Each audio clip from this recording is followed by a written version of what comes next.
we're all set. Welcome to the October 17th meeting at 7:30 p.m. of the River Edge Land Use Board. We'll do a flag salute. Councilman, please. Pledge allegiance to the flag of the United States of America and to the republic for which it stands, one nation, under God, indivisible, with liberty and justice for all.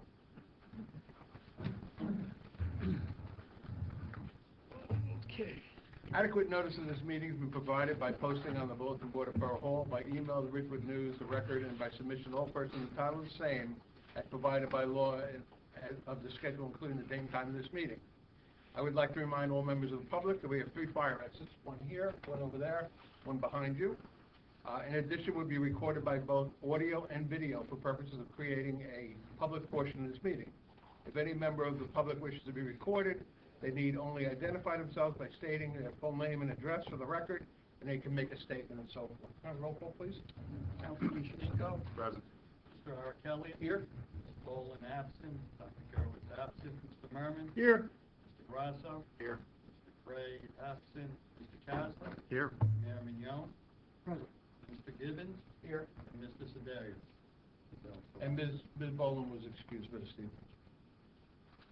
Okay, our first order of business, we have the minutes from the October 3rd meeting.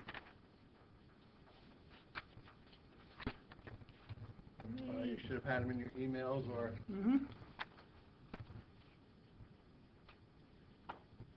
When you're ready, I have a comment. Yep. Can I bring a point of order first? Sure. Since I didn't get this. Are we looking at a D variance?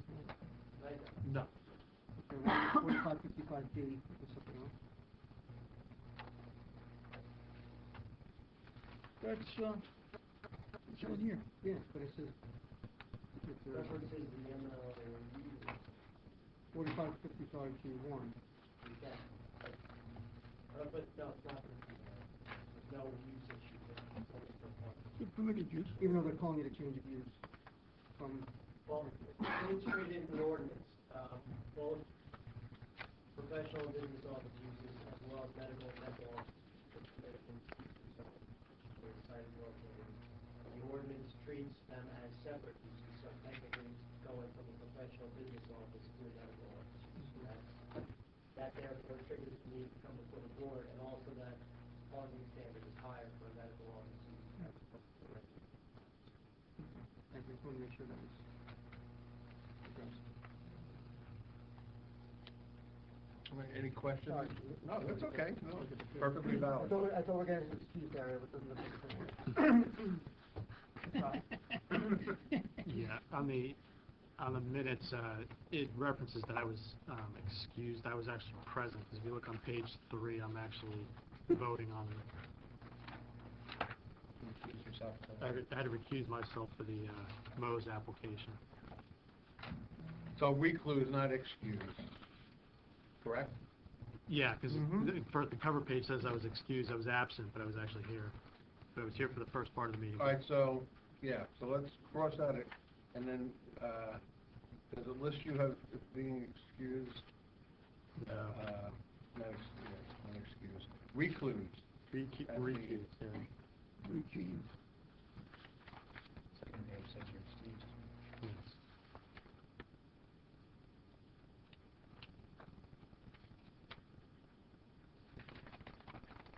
It matters, but Dr. Gerwitz's name is spelled wrong on the first page too. Mr. Dr. Diaz. Yep. You guys are good picking that little stuff. Some things stick out.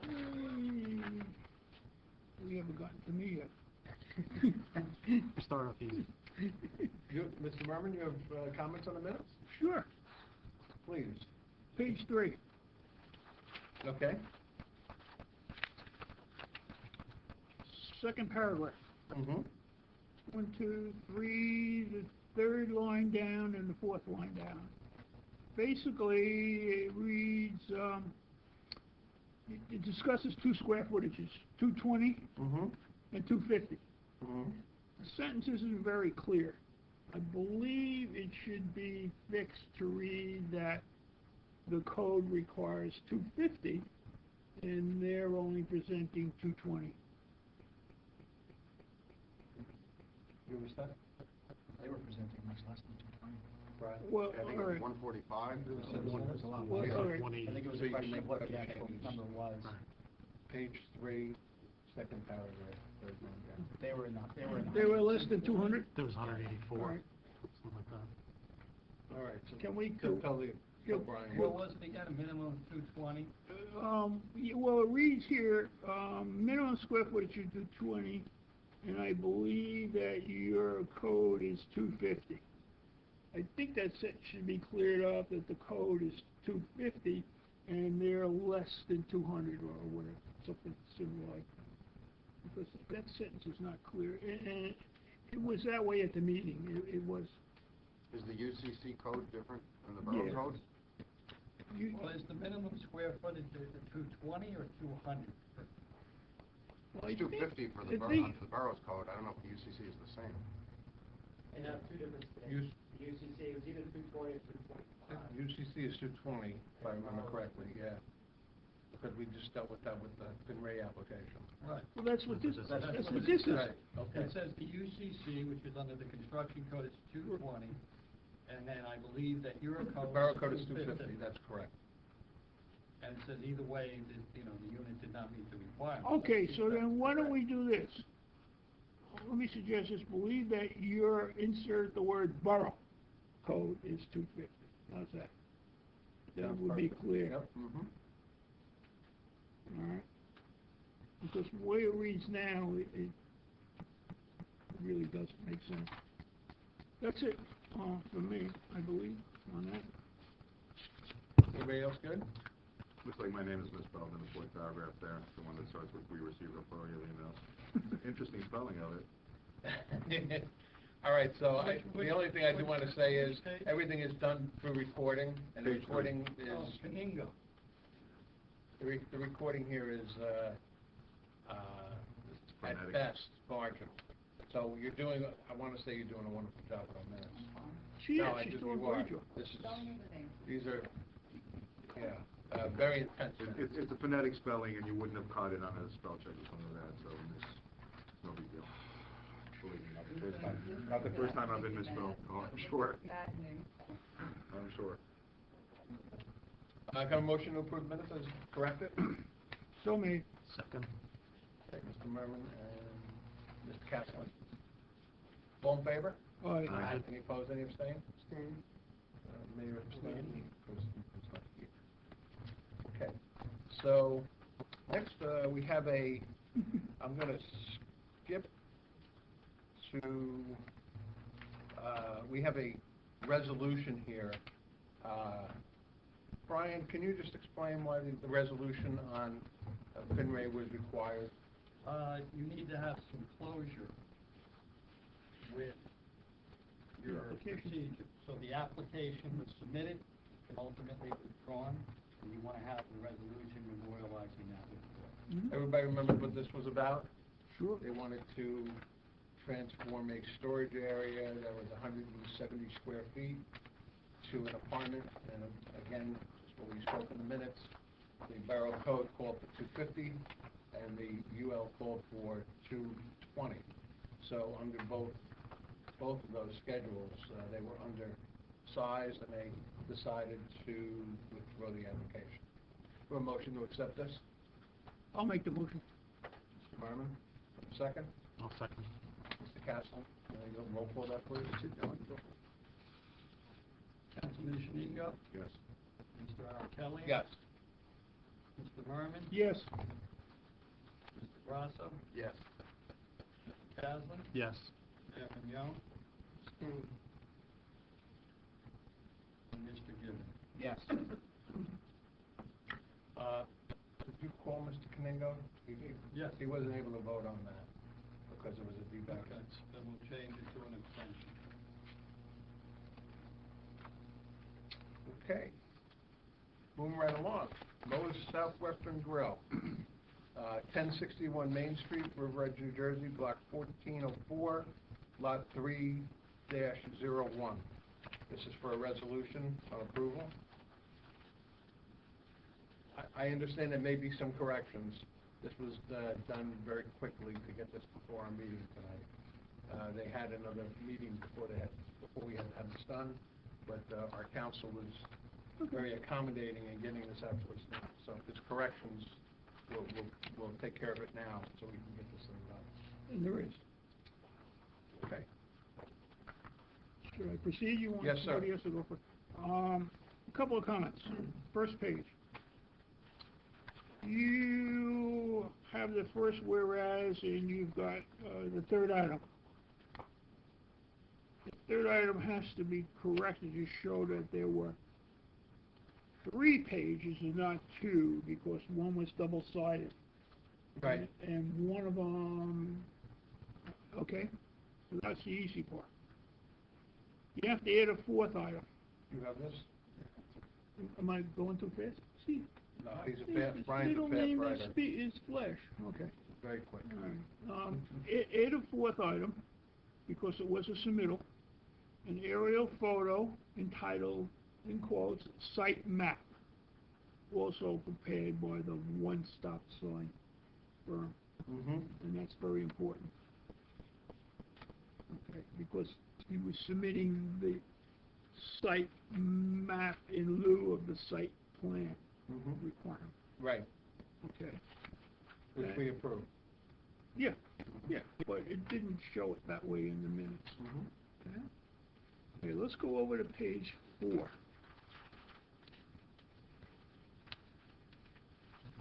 Page 4, top of the page on the item number 12, which is the first paragraph. The second sentence reads, the applicant agreed to comply with all requirements of Costa Engineering, the borough engineer. Okay. I didn't have any comments from Mr. Costa. I didn't see any written comments. I didn't hear any verbal comments. So, He wasn't here, so you wouldn't. okay. All right, so Now, in that, where did his comments originate? So- Their report, no, because he wasn't here for that.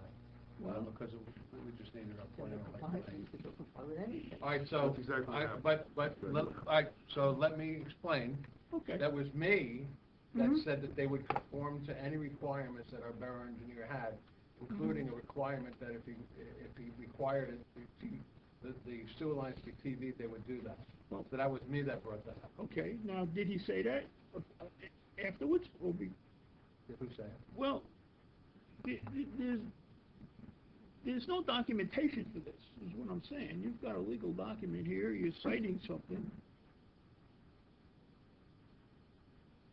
Yeah, I brought it up at the meeting, All right. and they agreed to it. He testified to it during the meeting. He said that they'll comply with whatever needs to be But complied Costa with. didn't give them. the Costa permission to didn't do. give the directions. Well, Costa will give them, No. whatever, they've agreed that whatever direction Costa gives them, they're gonna do.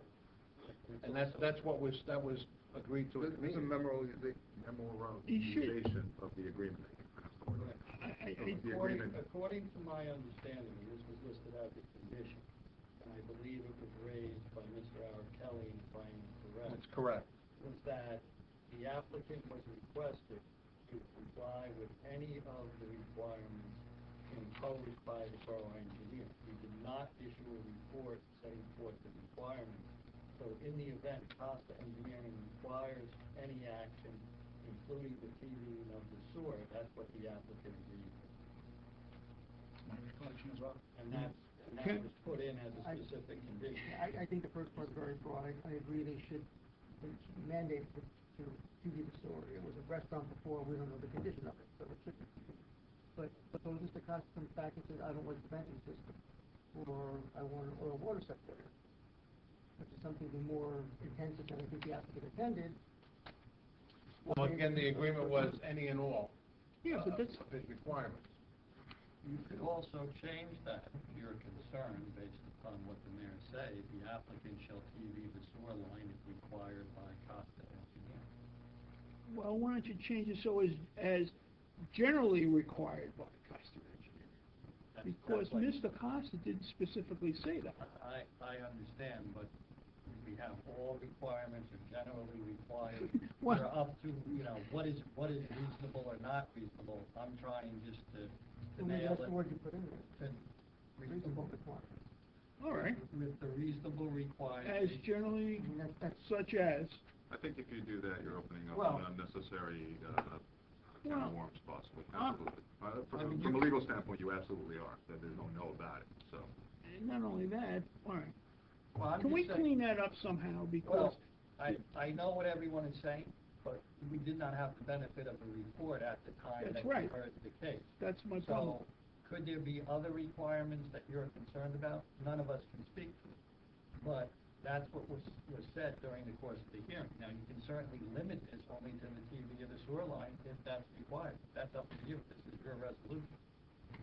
Yeah, I mean, there's nobody objecting to it, so this is a broader and more encompassing, provision here. So why would we limit My it? whole intention in making that requirement was that if, when Rob reviews the plans and Rob reviews the place, if he requires something to be done, they'll have to do it. You shouldn't be reviewing them after we've passed the memorialization. You should submit a report. Now, suggestion. Where it says the applicant, can we insert something there as mentioned by the board chairman, the applicant agreed to? All right, that way it's absent, it signifies there was nothing. I'm fine with that. Okay, would that make it a little clearer? Out of curiosity, because I'm not getting it, what's the concern here? What is it that you're My concerned about? concern is, it looks like Mr. Casa imposes something. There is no report, there is no mention, there's not even a mention of an email afterwards. It was a public hearing, and, there's no traceability. typically, you would take his report and append it to a resolution many times. So his conditions are specific. The problem here is that by leaving it that broad, he may or may not, but he may come up with something now that the applicant's gonna say is unreasonable, and they're gonna say, well, because they didn't even consider it within the scope when they were here. So, like I said, this has come up with other restaurants, whether it's been water separators or venting systems, and that's the only concern I would have about it. I mean, it seems to me that the applicant was eager to move this along, and that's why we're kind of like pushing this through this way. So that's why we made it And I didn't broad. require Mr. Casa to come that night because the application wasn't, it was just moving into an He existing. could have sent something, whether it was a written report or even an email ahead of time saying, just make sure, yada, yada, yada, whatever. All right? But there's no record of this coming from him or his office. So what? Doesn't he, as a matter of regularity, any application come in, review it? I don't know how he runs his office. I certainly don't see reports out of his office. No, but if it gets to the building department, and he reviews it from the building department, Too which he late. will. Not necessarily, because it was a science application. There was no change to site condition, so I don't know whether he would have been tasked with reviewing it or not. He and I spoke, and Because he said if that. this was coming to me in my day job, I wouldn't have reviewed it unless I knew there was an issue with the site itself. Then I would just basically give the board my recommendations based on just my own observations, not as a formal review. Mhm. So, to clear this up, suggestion, maybe at the beginning of the sentence where it says the applicant, we can insert some words that says, as recommended by the chairman, or as introduced by the chairman, or whatever the applicant agreed to. In response to the chairman's request. One. And I wasn't here, but my issue with, and I've been here, is that they still refuse to repair those dumpster enclosures, and the doors are always open, they're continually open, there's stuff all over the place, there's rats still running around, there's a carboy, 55-gallon clear carboy with some liquid in it, which everybody tells me it's okay, but nobody seems to know what it is. So, All right, so what I'll but do is, Mr. DeRosa's been working on that. I will call our zoning officer tomorrow and get him on that as well. Yeah, they have been, but I guess he's just, Mark I has think been they very need to be a good. little, All right, I'll get Mark on it you again. know, I don't want the applicant to suffer because No. the owner, but the owner has been told this numerous times. All right. Why don't we change the sentence, and I know Dario, you might have a problem with No. this, is that in response response to the chairman's request, the applicant will Right, okay. comply with the reasonable requirements, not all requirements, Right. including the TVing of the sewer. That makes sense. Then if somebody comes in off the street and says, let me see this in writing, where's the report, where's an email, where's everything? Just, you know, you're holding up a CO and then. Yeah, and then, yeah. But then there's traceability. Yeah, I think this is being very conservative, but I'll make sure that. Okay, those are my only comments. And then the condition number 8 will be changed. The applicant shall comply with the reasonable requirements of borough engineering, including TV of the sewer. So are we taking out 13? Because now we're. No, he's amending, he's No, amending, I'm just amending paragraph 12, right, and I'm also amending condition number 8, which is on page 5. Right, I'm just referring back to what Mr. Mhm. Murphy brought up at the beginning, adding number 4 to the first whereas, isn't that what? Which we've done, Right, isn't that and what that the paragraph applicant 13 does? provided an overhead color view site map. And the board agreed to utilize the site map in lieu of the site plan. That's referenced on page 1 now as item 4 considered. Aerial photo entitled site map prepared by One Stop Sign. Mr. Chakowski, I think condition 6 and 11 are contradictory. Number 6 says that the architect had to provide national certification or have a New Jersey professional style plan. The resolution will not be adopted until such certification is submitted. 11 says prior to submission of certification, the applicant may pull permit to start construction. They can't pull permit if they don't have a full resolution. Right. Number 6 should come in. No, number 11. Did they submit anything, do you know? That I can't answer. Right. So it was brought up at the meeting, and they said, can we start? And we said, your own risk. Well, Yeah, you you're can't wrong. get permits if you don't have a right, resolution. we didn't, right. So if they're not approving the resolution, because that they can't pull permits, so it doesn't make sense. They haven't started anything, that I can tell you. Right. So 11 should come out. Because if we don't have it tonight, the condition says you can't adopt the resolution tonight. You can pass it, but you can't sign it. Well, Until we receive.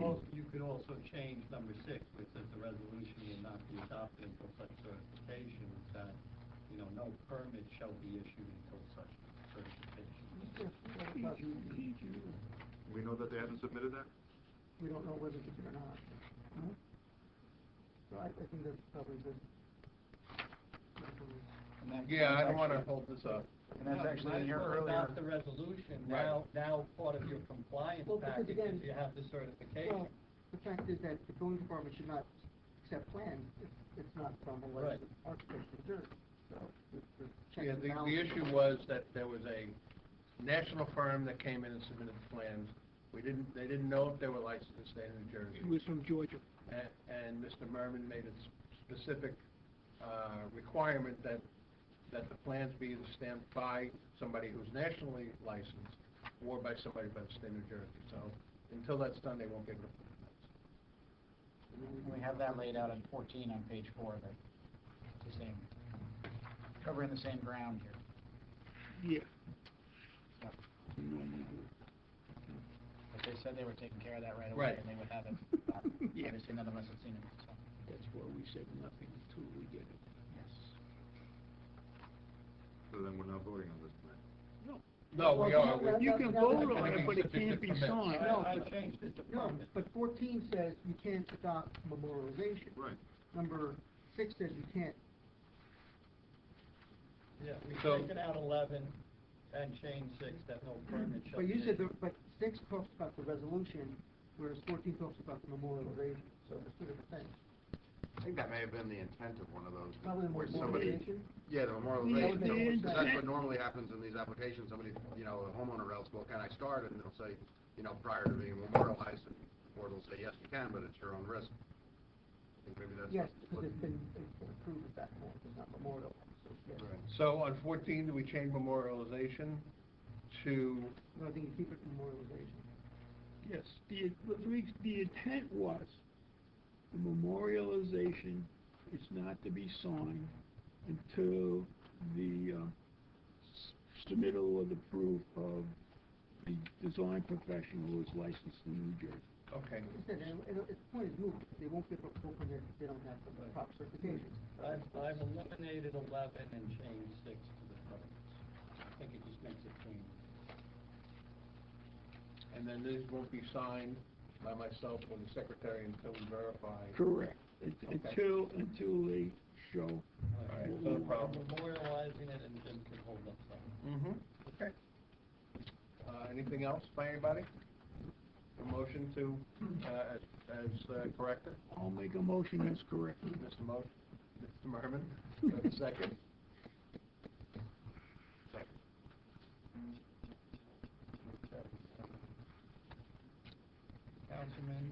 Councilman Shanino, you. Yes. Mr. Alicali? Yes. Mr. Merman? Yes.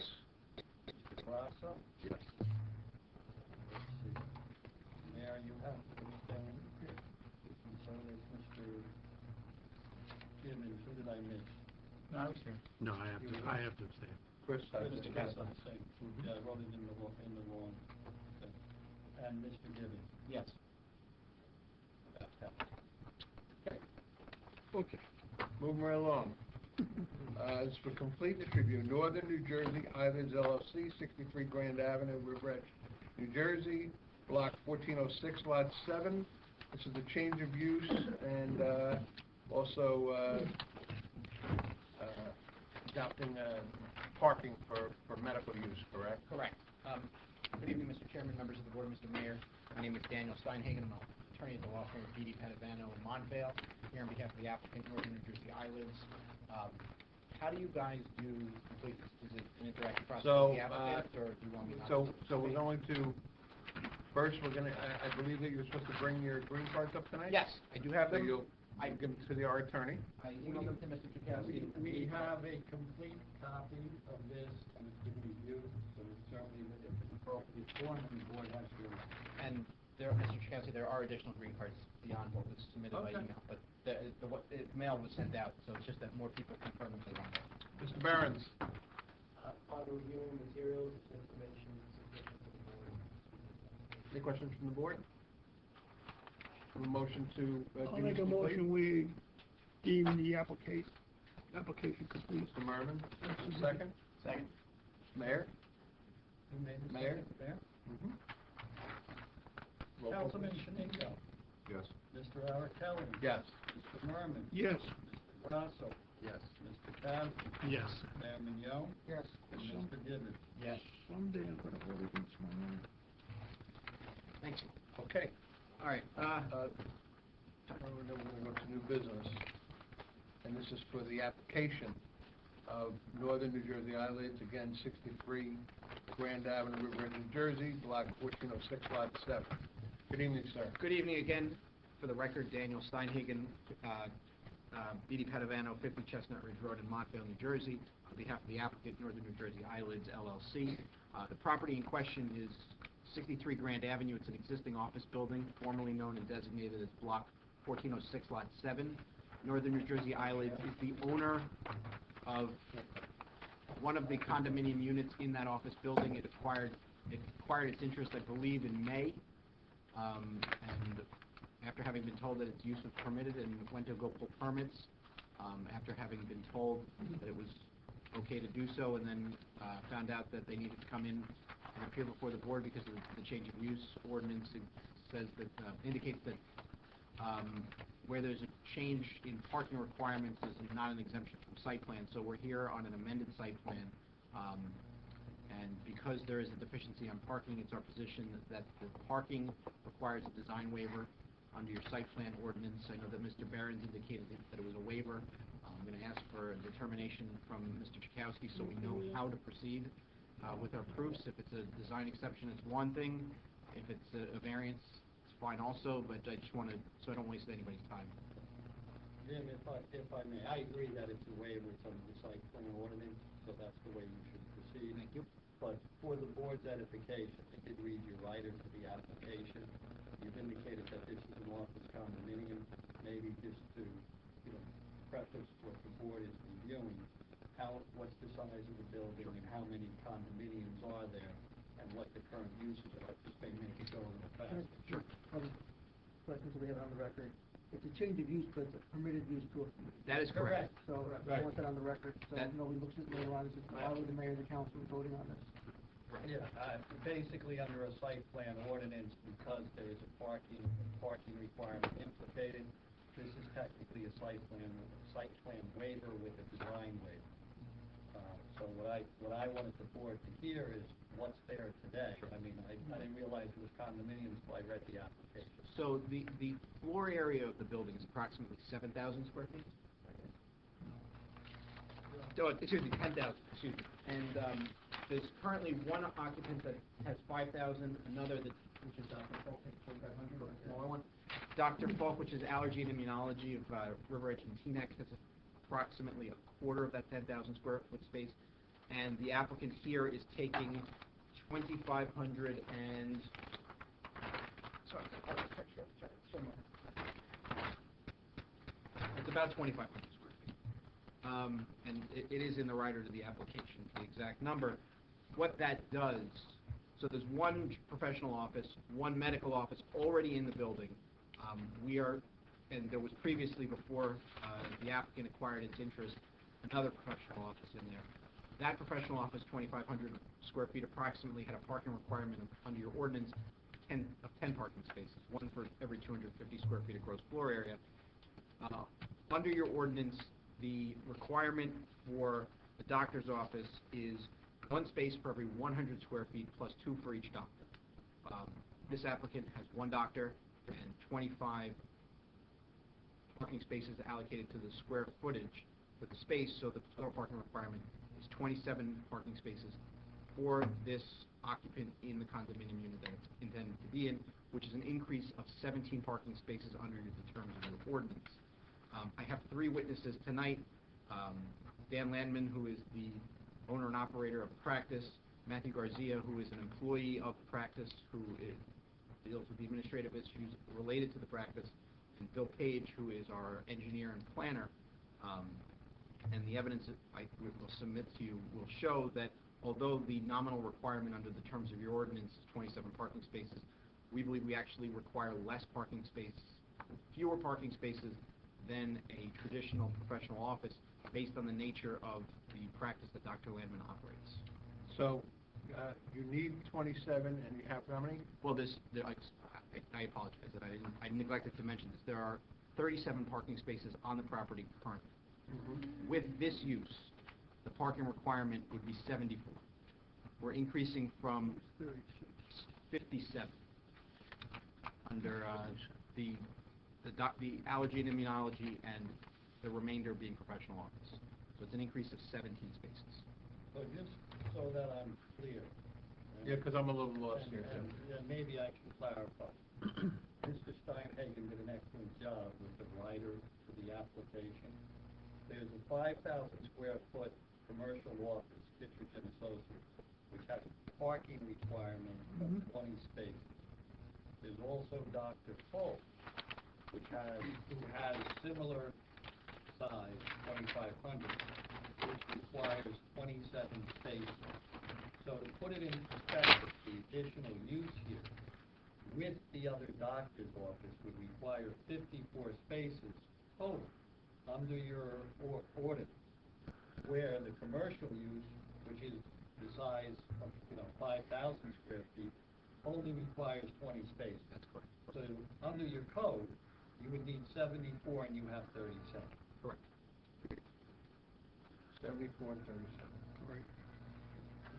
But if you want to break it down, which I find amazing, is that you have a 2,500 square foot space that requires 27 spaces. Right. Okay. Continue. That's it for my introduction. I'm going to have Dan Landman come up and testify, introduce himself, tell you a little bit about what he does and why he wanted to come to River Edge. Yeah. Mr. Chakowski, could we swear him in, please? Certainly. Doctor, correct? Yes, sir. Dr. Landon, do you swear the testimony you're going to give this board shall be the truth, the whole truth, nothing but the truth? Yes, sir. And if you can provide your name and address for the record. Sure. It's Dan Landman, and my address is 68 Autumn Way in Montvale, New Jersey, 07645. Good evening, doctor, how are you? And could you spell your name for the record, Sure. sir, so we have it My correct? first name is Dan, actually, D-A-N, and my last name is Landman, L-A-N-D, M-A-N-N. Okay, thank you. Thank you. All right, so good evening. My name is Dan Landman, and I am an oculoplastic surgeon, currently in Maywood, New Jersey, but very eager to move to River Edge. Firstly, I'd like to thank you all for taking the time this evening to consider my request to authorize a change of use for the condominium unit in the existing office building at 63 Grand Ave for my boutique surgical practice. I'd like to tell you a little bit about myself and my practice, specifically as it relates to the question of parking, because I understand that's why we're here today. So, as an oculoplastic surgeon, I deal specifically with medical and surgical issues of the eyelids. I know it's very specific, and there are not very many doctors who do what I do, but I deal with any kind of issue on the eyelid, whether it be like the eyelid being droopy or turn in or turn out. And a lot of my patients happen to be patients with skin cancers on their face, and they need a reconstruction after the cancer has been removed. So, as this relates to why we're here today, unlike a general ophthalmologist who might be seeing up to 8 patients per hour, my practice is actually very different. If I'm seeing a patient whose eyelid was just cut off, the reconstruction that I'm responsible for might take anywhere between 1 to 3 hours. So during that time, the only people who are in my office are the one patient and my 3 employees, which is Matt, Joanna, my technician, and myself. I can't physically operate on more than one person at a time, so we don't have any other patients waiting around the office doing nothing.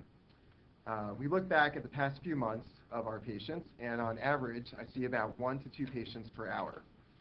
My practice is not a high-volume practice, and therefore, I do not have a lot of staff.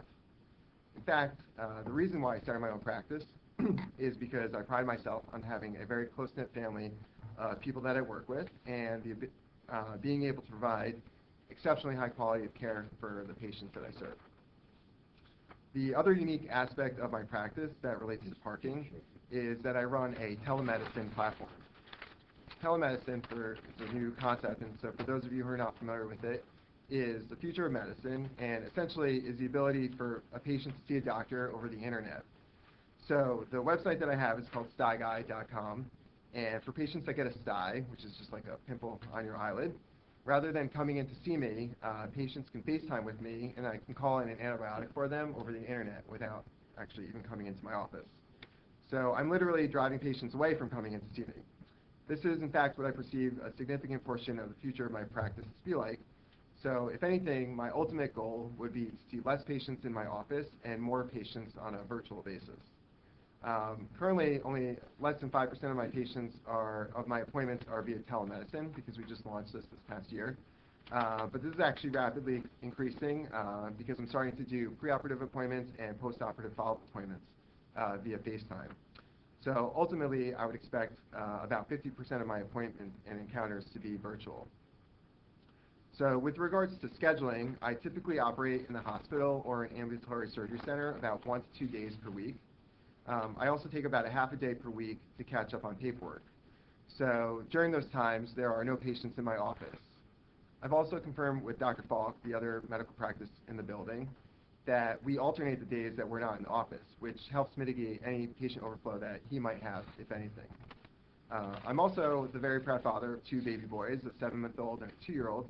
So my hours are 9 to 5, and I really don't have the capacity or interest in seeing patients outside of like extended hours or anything like that. Lastly, my technician lives in New York City and commutes via the train. So on top of the fact that she's not taking up a parking spot, I have to limit my hours because I can't operate without a technician. What all this means is that with 4 employees, including myself, and a technician who uses mass transit, and a maximum of 2 patients per hour actually in my office, the parking demand for my practice is actually very low. I just want to clarify the plans that you have. The office, as it's designed on the floor plan submitted with this application, contains a procedure room, an office for myself, a conference room, 4 administrative offices, and 5 exam rooms. The exam rooms are not like what you would see in a typical doctor's office for shuffling patients around back and forth. So we have room 115, which is my main exam room where I'll examine patients. 116 is the laser room.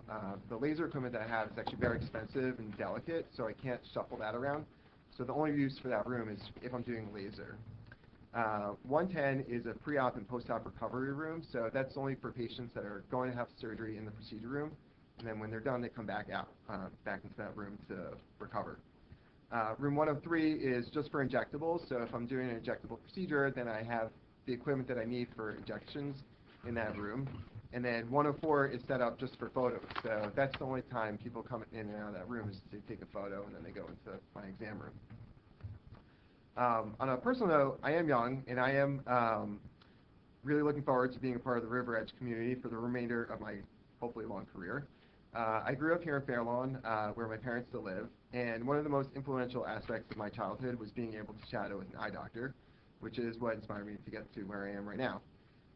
In turn, I've actually mentored a lot of high school students throughout my career and would be really excited to mentor River Edge high school students with research or mentoring opportunities.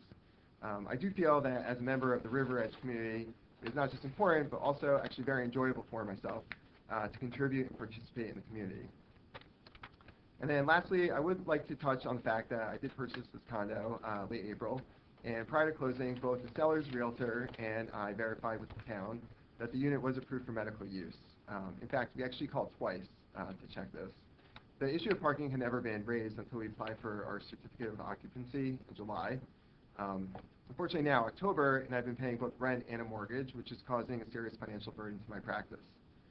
Also, the space where I'm renting needs to be vacated to make room for the next tenant as soon as possible. I can and do appreciate the importance of this board meeting to verify parking, and clearly there was a miscommunication, but moving forward, I would greatly appreciate your help in resolving this matter. So thank you very much, and please let me know if you have any other questions or concerns. Before we do that, Dr. Lehman, you mentioned you took a look at your patient flow for the past couple of months. I'm going to give you something that you actually provided to my office. Can you identify it for the board? We redacted the names, but we printed out our schedule for when we're seeing patients throughout September. And It's just September. Yeah. Mr. Chakowski, can I submit these to the board, mark them as A1? Well, why don't we mark your initial documents Okay. as A1 and A2? We have the duplex architect plan, the application consulting plan. So do the architect plan that Dr. Landon specified to as A1. If the payment plan is A2, and we'll mark this exhibit as A3, which you're indicating is the September 2018 scheduled patient. It's entitled HIPAA Compliance Appointment List, and it contains the chart identification number that Dr. Landon's practice uses, date of birth, date of service, including the timestamp, the location, and the duration of the appointment. I'm sure it's going to be given no name. There is no personal identifying information. All right, so it's HIPAA compliant appointment list for September 2018. That's correct, sir.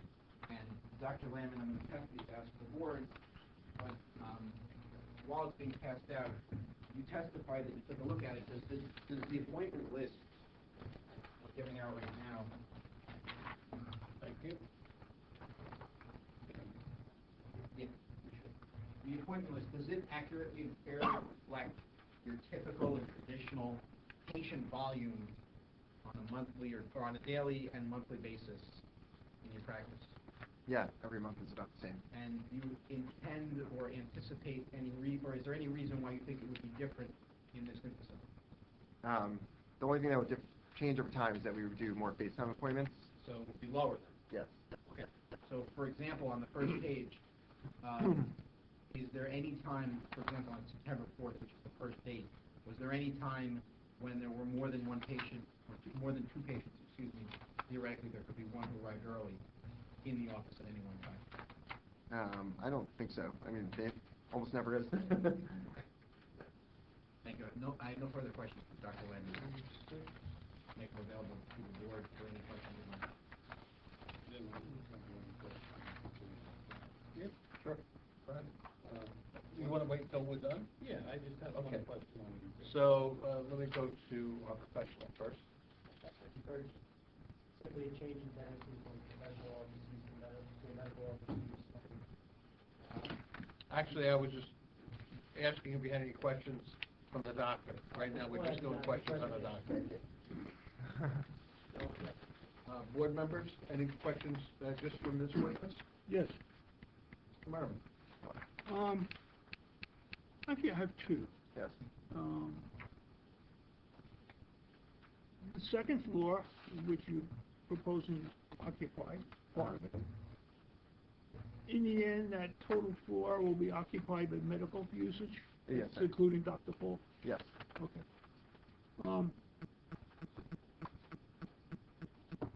Is your operation in this building going to generate any medical waste? I mean, the medical waste that we generate is really small. I use tiny little, because it's just eyelid surgery, so the syringes that we use are really tiny. In the past 2 months, I think we went through like one container, like this big, of sharps containers. But the medical waste is not anything. What's the proper disposal of medical waste? To be honest, right now, because I'm in a big medical facility where I rent space from all the other doctors,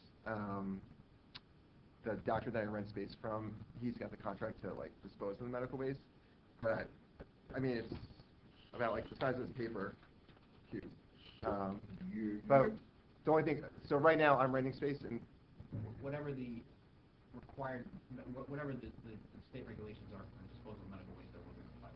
yeah, but we're talking about a piece of paper like cubes. So it sounds like it will be handled independently or separately from your general building waste? Oh, yeah, no, it has to be, yeah.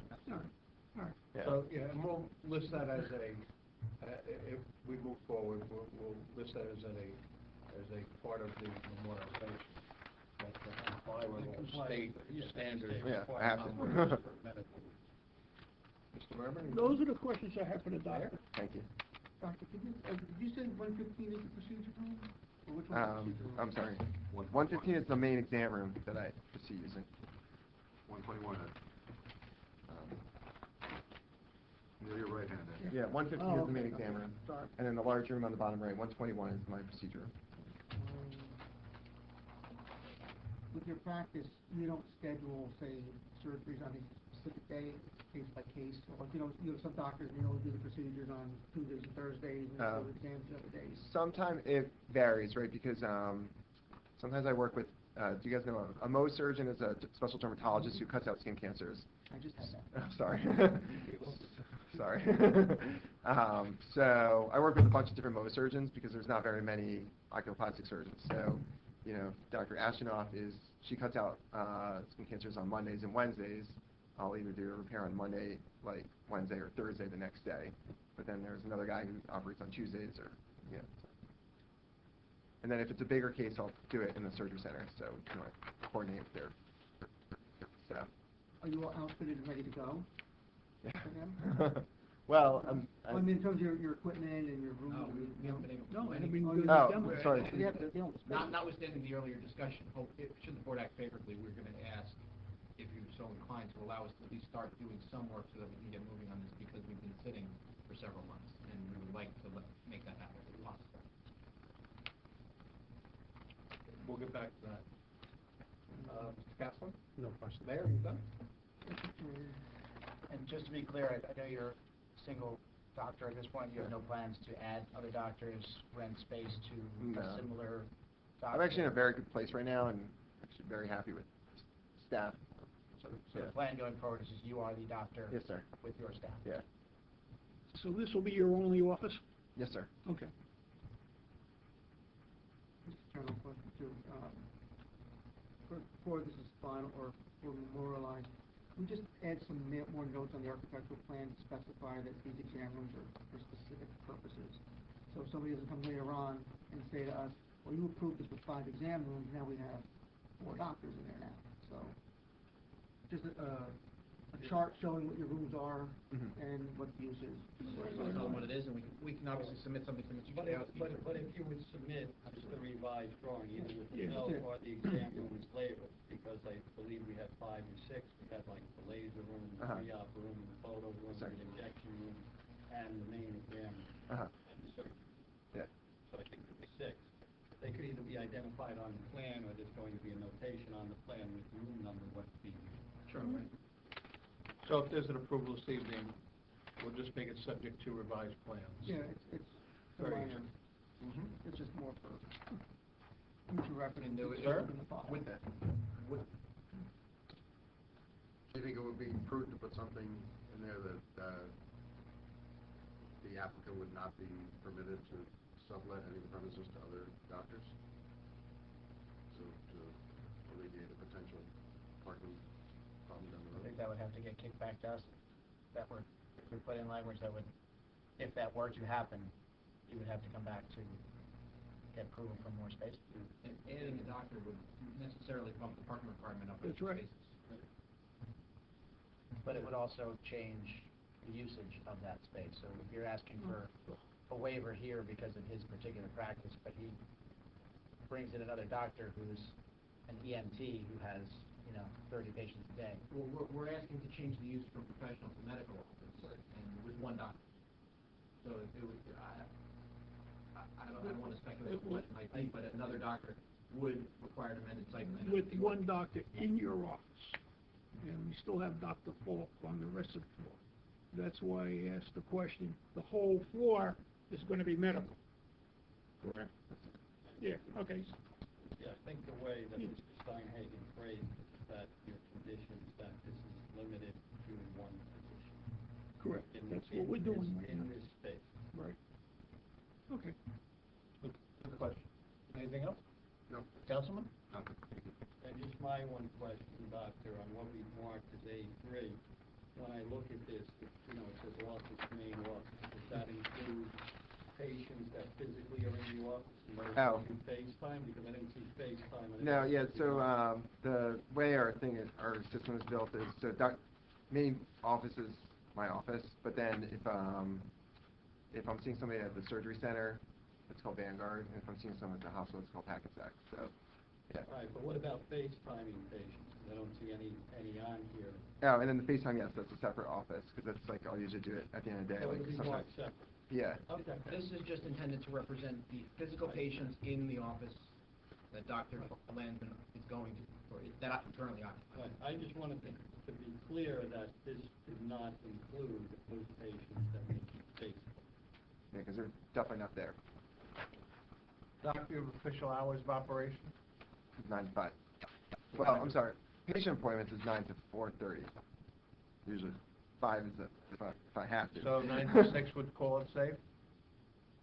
I guess that. If that was part of the, Would you ever, is there would there ever be a reason that you might come in early to pay for it in the morning? I mean, Or the staff might, the only reason sometimes I do come in early is if, so let's say 8 to 6. I think that makes a lot. 8 to 6? What's the rationale for limiting the hours? If it's not limited. No, well, it's just, I think that's what he's testifying to. I mean, So if he wants to come in, decide You he don't wants to do wanna one be- evening a week, then he has to come back to the board? Yeah, no. I don't think, you know, I don't think you should As per the limit ordinance, Yeah, I don't- I as think per it borough would be ordinance, for- Well, limit yourself. I was kind of looking more toward him not being, I'm seeing people there at midnight. oh, I'm not, that's not me. Did not say We would, Not for the we hours. will comply with the ordinance, but Yeah. I think that it's pretty safe to say that If you were to have an emergency at 6 o'clock, we wouldn't want to have to say. Yeah, I don't think you want to limit the hours, because let's assume, I mean, we said midnight. If Dr. Landman said, on Thursdays, I'm going to be open to 9 o'clock to accommodate my patients, I don't see any real impact based upon the uses in the building, and he hasn't changed the characteristics of the practice. He's just working 3 hours. Right, I just wanted to, No, again, it's a thing to consider, but I'm just not too sure. I don't even know if we had to put that in the approval, I just wanted to hear what your hours were. Oh, the point of FaceTime is to work less. And what about weekends? No, I don't work on weekends. No weekends, okay. No, I can see that. You don't work weekends. I mean, I work at home on weekends, and I work until 10 o'clock at night, but... Brian, don't want to fix this up. Yeah. He was shaking his head, yeah. So just across the board, no other questions? Thank you, sir. All right, thank you very much. Yeah. Do we open to the public for him, or do I? Yes, yes. So motion open to the public? So second? Second. All in favor? Aye. Any opposed and abstained? We're now open to the public. Is there anybody in the public that wishes to speak? No, it's just, I guess, no, never mind. He's already from the public. Motion to close to the public? Do I have a second? Second. All in favor? Aye. Any opposed, any abstained? Okay, thanks, Doc. Thanks, sir. Next, I have Matt Garcia, who works at Dr. Landry's office, very briefly, just to go over some, he visited the site several times, and just wanted to provide the board with what he observed.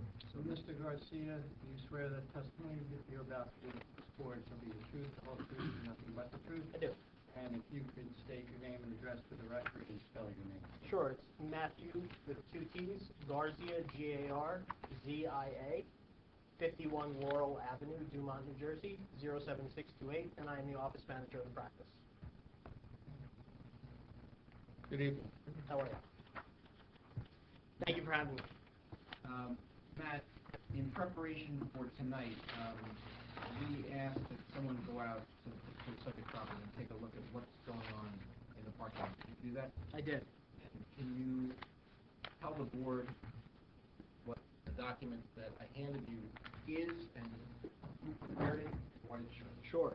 So this is a site plan of the property at 63 Grand Avenue. I was advised by council to go during peak hours, so I made a total of 7 trips to the property, 3 on October 3rd, 3 on October 4th, and 1 visit on October 8th. And just for the record, the drawing that this is on is a prior iteration of the plan that was submitted with the application, so it's not, the bulk zoning table is different and also in a different location on what was submitted on the plan, but we're not relying on that bulk chart. It's solely the check marks on the plan that Mr. Garcia added and which is referenced in the bottom of each page as the parking count that he counted on those days. Matt, can you just flip through each of those days and tell us what you did and how you did it? Sure. So I arrived at the property. I tried to space it out so I can encompass peak times. My first visit was on October 3rd at 10:09 in the morning. I got out of the car and I actually physically walked and hand counted the spots while checking on this document. I did also take photo verification, which I have if necessary. For the October 3rd at 10:09, there was 10 spaces occupied. And that means that there are 27 that were empty. Correct. I went back later on that afternoon at 12:21 p.m. and 9 spaces were occupied. Then at 3:09 p.m. there were only 7 spaces occupied. I then went back the next business day. My first visit was at 9:23 in the morning. This is October 4th, and there were 8 spaces occupied. Then I went back at 12:09 p.m. and there were 19 spaces occupied. And then on October 4th at 2:02 p.m. there were also 19 spaces occupied. And then I did one more visit on October 8th at 1:15 p.m. and there were 19 spaces occupied. Mr. Chakowski, I'm going to ask that this, my apologies, Mr. Garcia, this fairly and accurately reflects what was there at the time. Yes. Mr. Chakowski, I'm going to ask that we mark this A4. Yeah, A4 and collectively is the site plan with parking. Correct. I have nothing further from Mr. Garcia. I'm available to the board and public for questions. Any questions?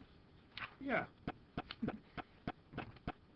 I was out there the other day about 3 o'clock, and I saw a different picture.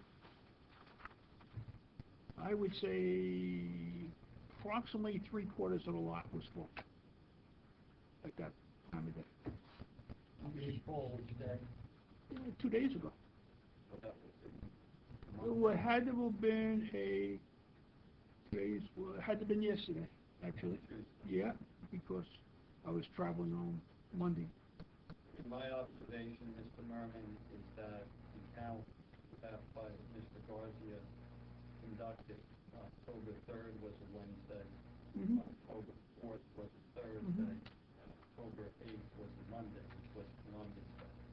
So, you know, I'm I'm looking at it, there may be different demands on different days, Are you- but this certainly accurately reflects probably what's occurring on those days when, you know, the one office is working and the doctor's office. So you may have been there Tuesday, it may have been a little different, but I'm just trying to nail it No, I down. understand there's a fluctuation with times and days. When I quickly flip through this, it looks like that the essence of what I get is most of the time that lot wasn't being used that much, at least half the time. And I found that it was pretty heavily used the day I was out there. So I'm gonna take your survey with a grain of salt. Okay. Well, again, sir, I do have photographic No. evidence if you'd That- like. that's- No, But Dick, even on the busiest day, it's at 50%. So you might be right, it might be a little bit more. In the interest of candor, Bill Page also went out to the site. These numbers are not the only numbers we have. There were times when there was more. And I want to be upfront with the board. There was times when there was 20, 22, 23, 24, which is consistent with what Mr. Murman is indicating. But it's our position that based on the nature of Dr. Landman's practice with even if things go crazy and there's 3 people in the office as patients, and 4 employees, the true parking demand for this is a maximum of 7 for this particular user. Okay. And it's our position that we have sufficient parking, even when the lot is more full than we just have observed. But I wanted to give you this because this is what was there when we took it. I think it's helpful. Thank you. Any questions? We're open to the public for this witness. Second. All in favor? Aye. Any opposed, any abstained? Anybody from the public wish to make any statements, have any questions? Motion to close to the public? So moved. Second? All in favor? Any opposed, any abstained? I do have one question. What was the prior use of this space? According to the client, it was a publisher. Okay, and you have any idea how many people they had working for them at the time? That I do not. I'm not upstairs on the mic. Doc, come on up just so you can be picked up by the mic. I never saw it, but there were maybe like 7 offices. I mean, like all those rooms. Yeah. Right. Probably 7 or 9 offices is what they had. Like I only saw it. They published for another. They were stepping up the place. And I only saw the only remnants was a baseball bat and empty rooms. Mr. There were Barrett, like did you spend 9 any rooms. time there? All right, I thanks. think that's Doc. for Mr. Costa. That's a joke. We will strike that from the record. I apologize. I don't know what I said. We'll stick with publisher. Thank you very much. Thank you. Next, I have Bill Page. He's our last witness. Has to be sworn in. We're going to qualify him tonight as a civil engineer and a planner. Obviously, I'll have him put his qualifications on the record for that, but that's what we're doing. Mr. Page, do you swear the testimony about to give before this board should be the truth, the whole truth, and nothing but the truth? I do. And your name, spell the last name, and your office. Yes, William Page, P-A-G-E. The office address is 6 Forest Avenue, Paramus, New Jersey. Thank you, Mr. Page. You're welcome. Yeah. Do we need to put it? Do you want us to put? Have you testified before this board? Yes, I am. And have you been sworn and have you been qualified as an expert in the fields of engineering and planning? Yes, I am. Mr. Chairman, I'd ask that you be qualified again. If you need us to put his qualifications on, we'll do so. No. Testify. Yes. Yeah. Yeah, at one time, Mr. Page was the board's traffic expert. And that goes back into 1900s. It has to be because I'm here 21 years and I don't remember you, but as long as Mr. Merman says you're okay with me. My seats are still paid up, so I'm good in that sense too. So you're certified, you have your license both as a civil engineer and planner, right? Yes, I do. I'm a land surveyor and also a certified municipal engineer. So, Bill, to Mr. Merman's point, did you have occasion to travel to the site and count cars? Yes, I did. And what did you observe? Well, I have, just like we just previously did, I did do some counts, and I could go And as Mr. Merman said yesterday, surprised me, I went there also yesterday at 5:30, I found 22 cars in the parking lot, and 2 on the street, and I didn't notice people coming out of the building going to those cars. So you can say there's like 24 cars, but 24 cars are being utilized on that property. They were emptying out at 3:30, 4 o'clock Yeah. while I was there. Yeah, then I guess we got another bunch.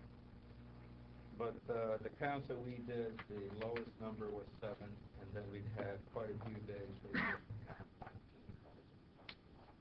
I can give this to the board members so they can look at that as well.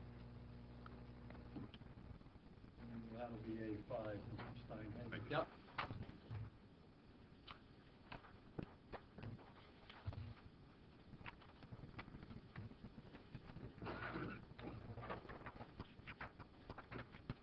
Thank you. Mr. Page, while we're handing those out, the first question I have is, can you describe for us what is on the property? A week ago. Well, we have a building that is 10,000 square feet, parking in the building, and pretty much the whole property is comprised of impervious cover parts that have With the exception of a landscape area in the front? You know what, just wait till he gets back so she can hear him. Can you change, repeat that, I'm sorry?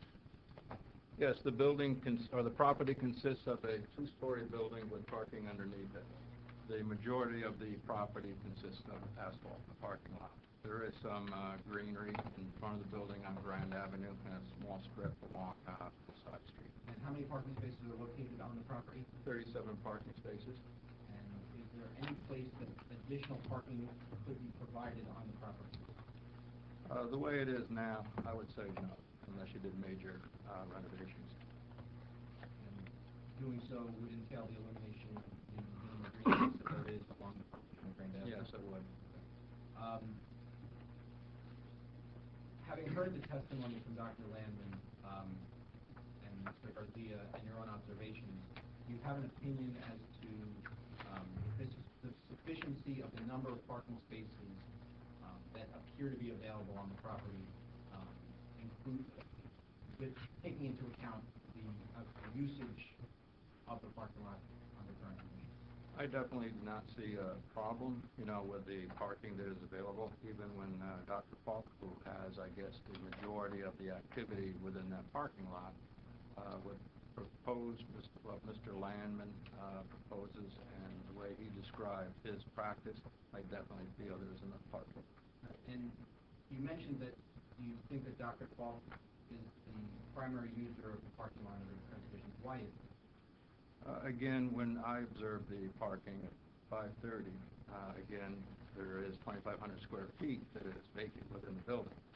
And the office building, which is on the top floor, has a minimal number of employees and also probably the minimum number of activity with the parking.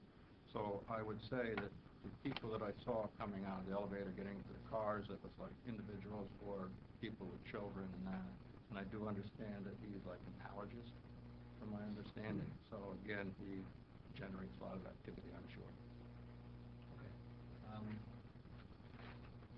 So in the absence of the ability to create additional parking and the minimal parking demand that this particular user is going to need on the property, do you think that strictly applying the parking requirement of 1 space for every 100 square feet of gross floor area and 2 spaces per doctor a practical difficulty or hardship?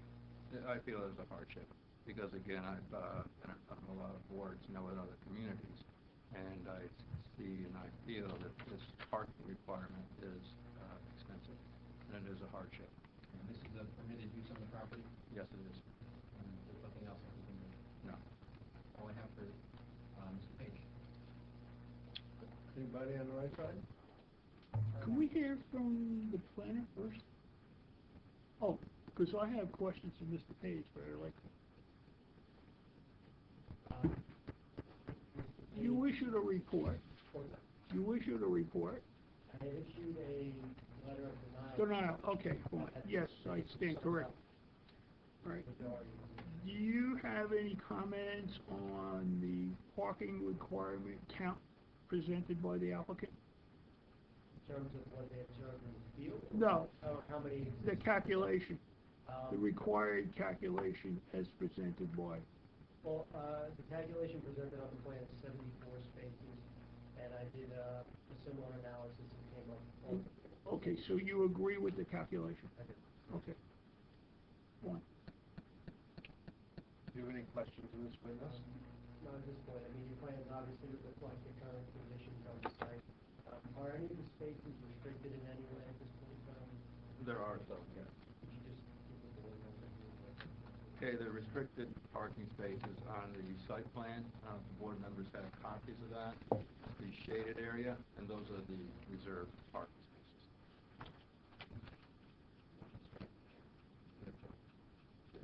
Well, they would be for the doctor and also Dr. Paul, and also for the office space above. And the office space above has the spaces, on the, It has to be the north side. There's 6 parking spaces. those are Pitchers and Associates, and the 2 doctors would have the other shaded spaces adjacent to the entrance vestibule. That is correct. I have reduced copies of site plan, if you like that. So that handicap space exists there? Yes. Mr. Page, are we proposing any changes in any respect whatsoever to the site plan, on the property, other than signage changes on the directional sign on the property? No, that is it. If I may, Mr. Kevin, when I look at the site plan and I'm looking at the traffic counts, I see on, the words Grand Avenue, the front of the building on Grand Avenue, it says reserved parking, Dr. Paul, it looks like it's at 2 spaces, and then reserved parking, Kitchen, 2 spaces. Then when I go to the opposite side, there are 6 spaces, and it says reserved parking, Kitchen. Are those all reserved for Kittredge? Yes, they are. Because again, when we initially did the site plan, some of my people were there and they actually wrote down everything that they saw on the property. So there are 8 reserved spaces for Kittredge, and then 2 reserved spaces for Falk. Are there any reserved spaces for Dr. Lamb? None at this No. moment. And I think I misspoke. 8 reserved spaces for Kitteridge. I misspoke. Yes. Yes. Right. Yes. 6 in the rear and 2 in the front. Actually, there's 3 in the front. He's squeezing extra room.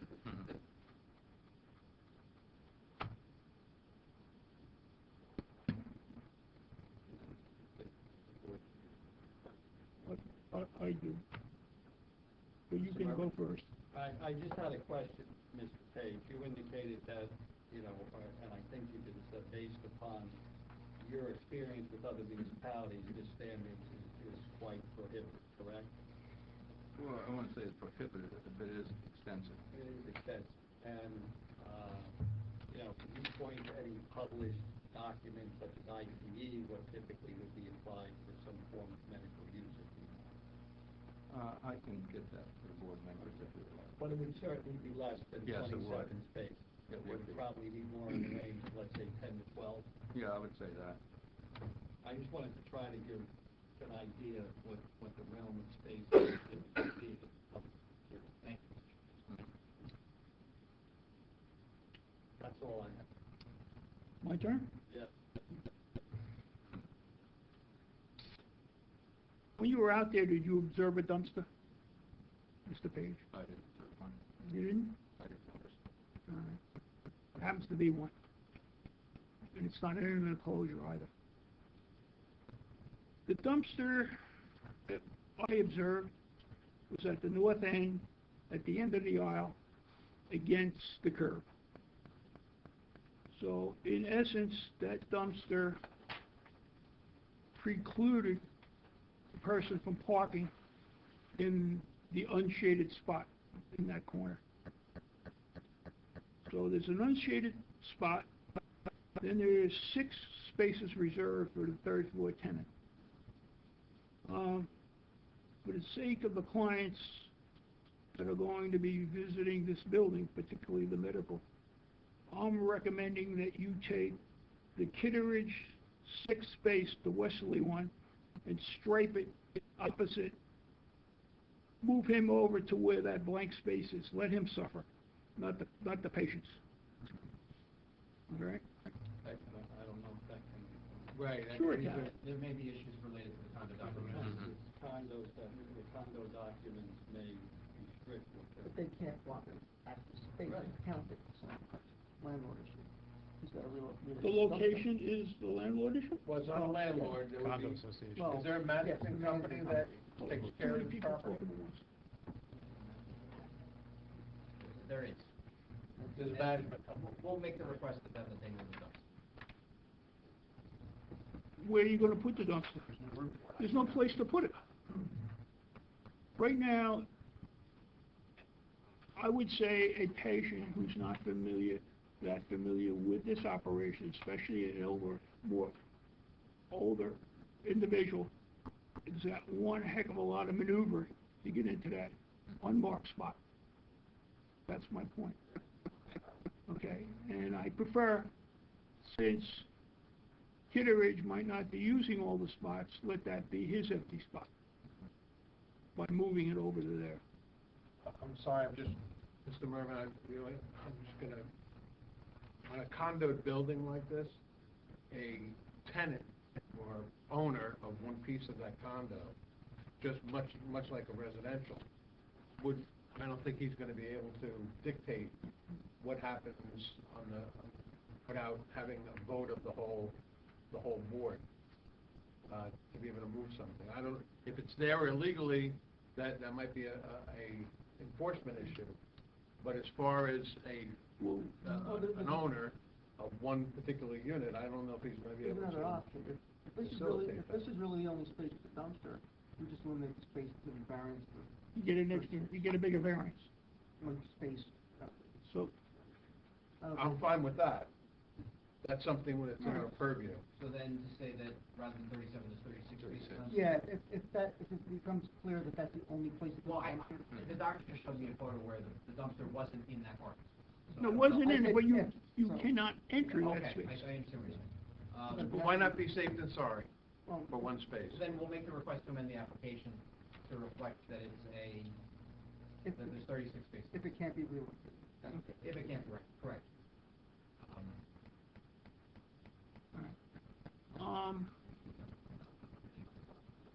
That's the problem. It's probably not in the space because you can't get a truck into it. Well, what it is the garbage vendor has made life easy for himself. He drove right down the end of the thing and flexed it there. Sure. Yeah. But you only have 38 feet. Yeah. It's maneuver. Are we good with the mayor's recommendation, just to, everybody on board with that? Just calling it 36 spaces then. Mm-hmm. So, and then you're gonna get one more on your variance. All right. Maybe this question is better for the doctor. The age group that you serve, would you say that they're more of an elderly group? I'm sorry, I'm just gonna interrupt you for a second. Let's finish with this witness. Yeah, Then because this way it's we can go getting- back to All right. whatever witnesses we need to. So, It's getting to my next question. if we're all done with him, Okay. let's open to the public. No, I'm not done with You're it. not done, all right, so Okay. just sorry. direct questions to him So to now. that I'm going to assume that a good part of your patients are more on the elderly side because of the type of surgery you're doing. My point is this. Right now, you have one handicap spot that you're showing on your plan. You're also showing it striped out for basically, I guess, van access. It's in that's in the southwest corner of the parking lot, for the record. There's also a normal spot next to it, normal usage spot. I'm suggesting that the one next would also be handicapped because it's just about there, and the clientele might be more advantageous to the clientele. Let's put it that. So, Mr. Murray, the ages of the patients that we're seeing in September are shown on Exhibit Mhm. 83. It looks like a majority of them are born after, I want to say 1975. Then they're all Well, no, after. They're younger than, So they're getting Mohs surgery at an earlier age? Yeah, all right. I would still like to see that designated as a handicap spot. It would make sense because you've already striped out. I know I recognize that the regulations will only dictate one. But for convenience purposes, I'm well, I have recommending. to say that we do not, while we are a fractional owner of the condominium, we do not control the entirety of the site. We are. So I have a quick fix for this. But also, the handicap doesn't apply to elderly, and you can't say elderly, Right. handicap, so I don't know if that's what it'll accomplish, but. I'm gonna go back to what I said earlier, as a tenant of a commercial building that is owned by multiple people, he can't be in a position tonight to promise the board that he would do something like So that. let me run through the rest of my questions, because it sounds like he has no control over the site, and we have no control over the site. Well, we do, because we can say Well- yes or no, but he doesn't, because he can't speak for the other owners of the building. Okay, let me continue on, because if I'm gonna get the same answer, then we got a different story. Are you aware that on the column of the building, either side of the aisle, you have two aisles that go under the building, that there's a sign that says, "No patients parking beyond this sign"? I don't remember seeing that. Well, it's there. I didn't take a photo, but there are four of them, one on each side. As far as I'm concerned, they're coming down. They're definitely coming down because you have now restricted Mhm. and eliminated potential spots to visitors Right. on all floors. Yeah, because even when I was there the other day, I would make a very good deduction that a lot of the people were parking in Yeah. those areas that were And patients. would you also agree, Mr. Page, that there is no circulation in that lot, I agree. which makes it even tougher? Right, because Okay. I went to the end of that first aisle and say there's no Yeah, place to turn around. You're in trouble. Yep. All right, so you agree that those signs will be removed?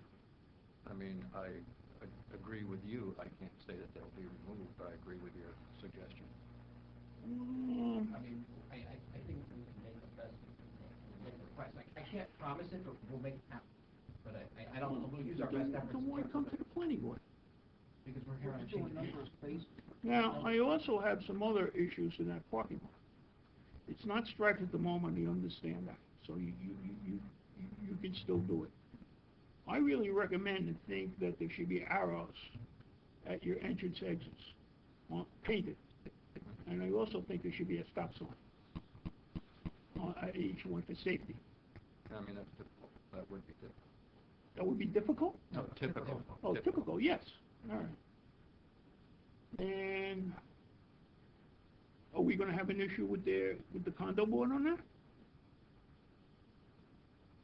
We're gonna have an issue with the condo board on striping the parking lot? Yeah. Well, Well, no. then what am I doing here? No. Ask this applicant to fix the site plan where he owns a quarter of the building. And I'm not saying no, I'm just saying we can't promise it tonight. We'll make the request. But I can't say with 100% certainty, because if we own the site outright, we could say, yes, we will do it, which is, our intent is to cooperate with the board, but when we don't have full voting rights, we can't. And there's obviously the issue, who has to pay for it? Well, then why don't you go, I'm suggesting, if that's the case, go to the condo board, tell the condo board that these are the comments of the planning board, and come back and tell us before we vote on your memorialization. Because you're telling me, we might do it, but the board has control. And I'm sitting here, representing the town and the people coming into this town and the safety thereof. And it's not in my control. Can you give me 2 minutes to start my plan? Sure. Make a Well, motion you know what? for... Do you want to finish the questions and? No, those are my basic questions, okay? My basic question is, I really would like to see a second handicap. I want those 4 signs removed that say patients can't go beyond there. And, 2 stop signs and, 4 arrows, 4 direction arrows. I would like to get Kitteridge's moved to that impossible parking spot, but, if Kitteridge knows the board better than you, then I might have to yield on that one.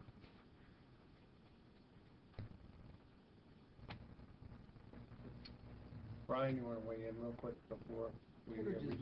Well, I'm looking at it, is that what you do is you have a condominium owner which has 1/4, and the requests are being made regarding the entire site.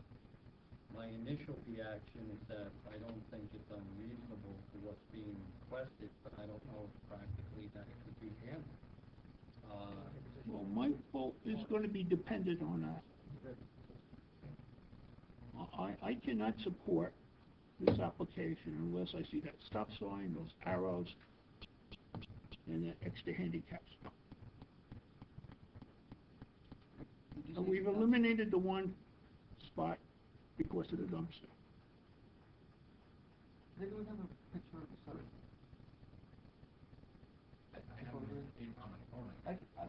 I just need to take a look, I'm not sure. It's very, are you saying none of the spaces are striped? Right now, they've sealed the whole lot, there is no striping. Oh, okay, so they'll still have to stripe. As of an hour ago, it was still unsealed, it was still unstriped.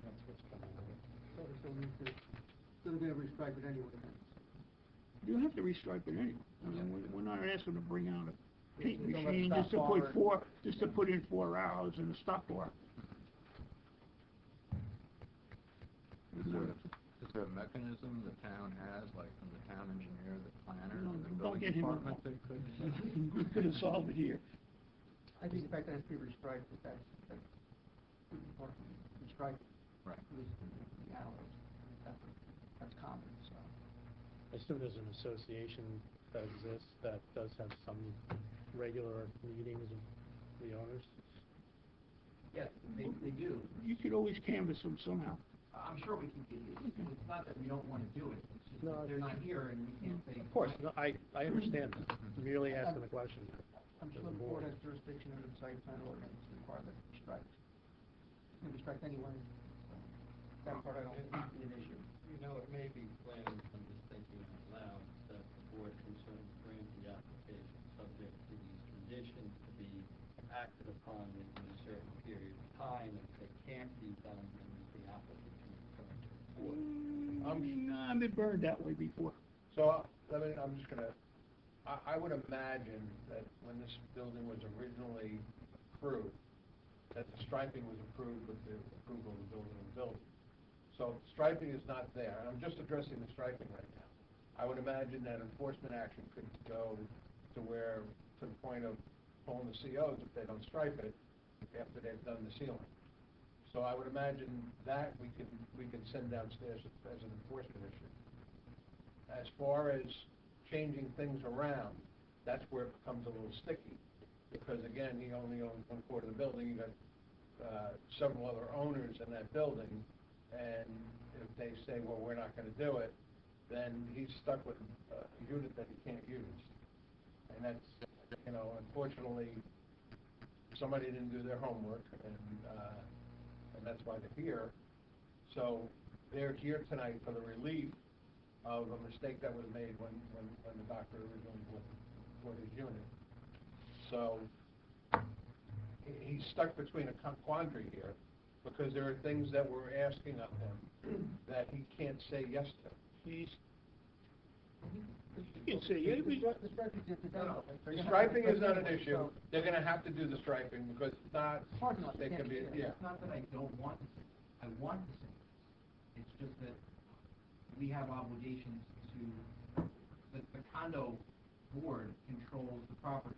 Mhm. And if they say no, and I say I'm gonna do it, but they say you can't do it, what am I supposed to do? Well, That's my issue. let me say this, the condo board does not control my vote. I understand. But again, Okay. we're operating this way now, and we're decreasing number of trips. So the striping is fine, stop signs, I think that's So traditional, we, and. we have no problem with the stop signs, we have no problem with the arrows? No, it's a public. But Yeah. I mean, we're here on I'd like to talk to the client. I Sure. don't think so. I just want to have a chat with them to let them know what's involved and what this entails. Mhm. It's not a lot, but we were hoping to come in and say, we're changing the use of the premises and not engaging in, physical changes to the site. Not what we I don't know. anticipated, and I just want to advise them. I don't know how sealed the issue with the parking lot's not striped. Go talk to your Then client. becomes a, The striping is not, we're not talking about change, adding a parking, adding a. no, handicap I'm not space, talking about, which- I'm just talking specifically on the striping, that's all. The only objection on that would be the cost, right? And that's what we're talking about? It's not a cost issue, it's a consent issue from the other owners. Well, what objection would they have to adding arrows? I You gotta don't- restripe the thing. I don't, I don't. So there's And gotta be no objection. The only objection I can think of is the It's- extra cost of the yeah, paint and and you're talking man-hours to about- put it down. I don't disagree with you. Well, the reason I'm bringing it up is because when you're talking to your client now, maybe you can just say to him, hey, if that's the objection, maybe you just stick up the cost to make it easy, and then the striping issue I don't goes think we out go the that window. far, because under the site plan ordinance, that we can require. Okay. If they wanna pay for it, they gotta pay for it, Okay. that's really not our.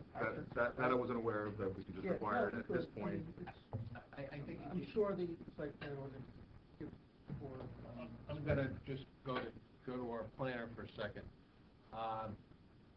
You don't happen to have the original approval on that building? I haven't seen that. it's, Okay. it's irrelevant, once you change the site, you have to comply with whatever. Right, no, but I'm just talking about, if Um, it's a compliance issue with the striping, which I have to imagine it is.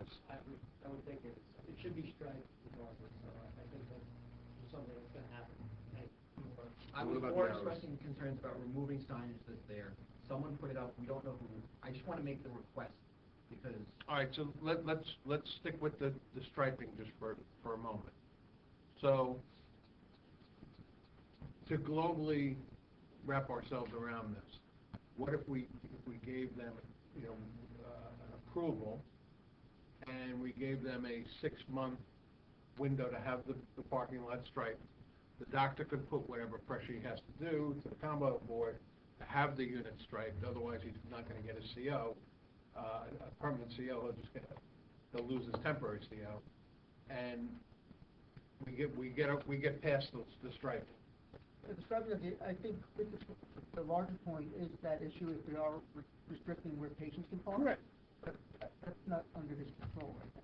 So Well- I think, All right, so we're good with the striping? We're gonna make that a I'm going to 6-month. striping, but I'm still, We're gonna give you 6 months to wait, talk them into go, doing. go. Let's just finish the no, striping. I would leave that up to the building department, because there's other tenants here now, they may want it striped sooner than that. So you don't wanna have an empty lot, you have people coming in. and No, I'm out. saying they have up to 6 months to have it done. Yeah, but then, That's a long time to operate this parking lot, open the windows without any striping. We can make it 3 months. Or we can I make it think 3. it's whatever the building department decides. Was this parking lot recently repaid, or No, is it not? no, it was resealed. Just see. so our construction timetable is 3 months. We're not going to be open before that, even if we started tomorrow. Right, the contractor says 3 months, so take that for what it actually is going to be. So how about, assuming that there's no issues with the condo board, we can have this strike very quickly, but certainly before the business opens. And coupled with the stripings are the stop signs. Well, those signs are bars. Excuse me? No, the stop signs at the exit. There should be a stop sign with a bar, stop bar. Stop bar and sign. Bar would be sufficient. Well, I mean, every right time you now- put up a red stop sign, you put a bar. generally. Just keep in mind, this is Well, not maybe- something that the applicant can agree to, because he has to go back to the board and get their permission to do it. The reason I raised it, Mr. Merman, is that as part of the striping, the arrows and stop bar. Yeah, that's all one package, Contractor would- right. But I've gotta say it because, Ed, is there something in the site plan ordinance that would require a parking lot? That would go to our planner. Okay. that would require a parking lot to have striping and a stop sign? Striping, I would say without question, because you're gonna have striping, you want to talk. As far as the stop signs go, I guess more of a traffic safety issue than what. It's a There's no safe- requirement for, I don't understand the downside of why they couldn't stop signs like that, and being close to the beach, I'm not sure. because what I'm leading to is. Stop sign is a safety issue. It's gonna become more important when the parcel diagonally across the street is fully developed with its traffic. Okay? All right, that's gonna be a busy street and busy area right over there when that opens for operation. It's a wide street, too. Well, people cut down it a lot too. I personally, I don't think that's an issue at all. And I think that that'll be easy to accomplish. The two issues that I'm concerned about are asking another tenant to move its reserved parking to durable parking. Personally, I don't think it's a big deal, but I just have to ask. I think the moving is moot, because we said we're gonna eliminate. Well, the move, if we're gonna eliminate, we're gonna eliminate that space and increase the Yeah. variance, so that So there's no issue's issue to gone. that. So the two remaining are the restrictive signs on the columns regarding patients, and I really prefer an additional handicap spot. I think it's very practical over here.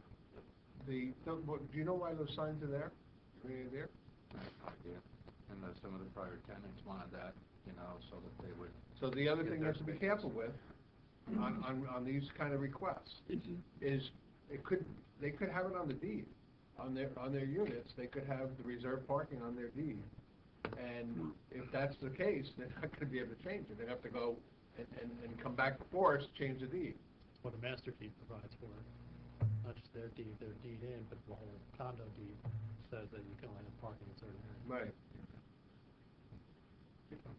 Should we, I wanna know the answer, I wanna know those answers before I entertain a should we memorialization. give them a chance to speak? Move on.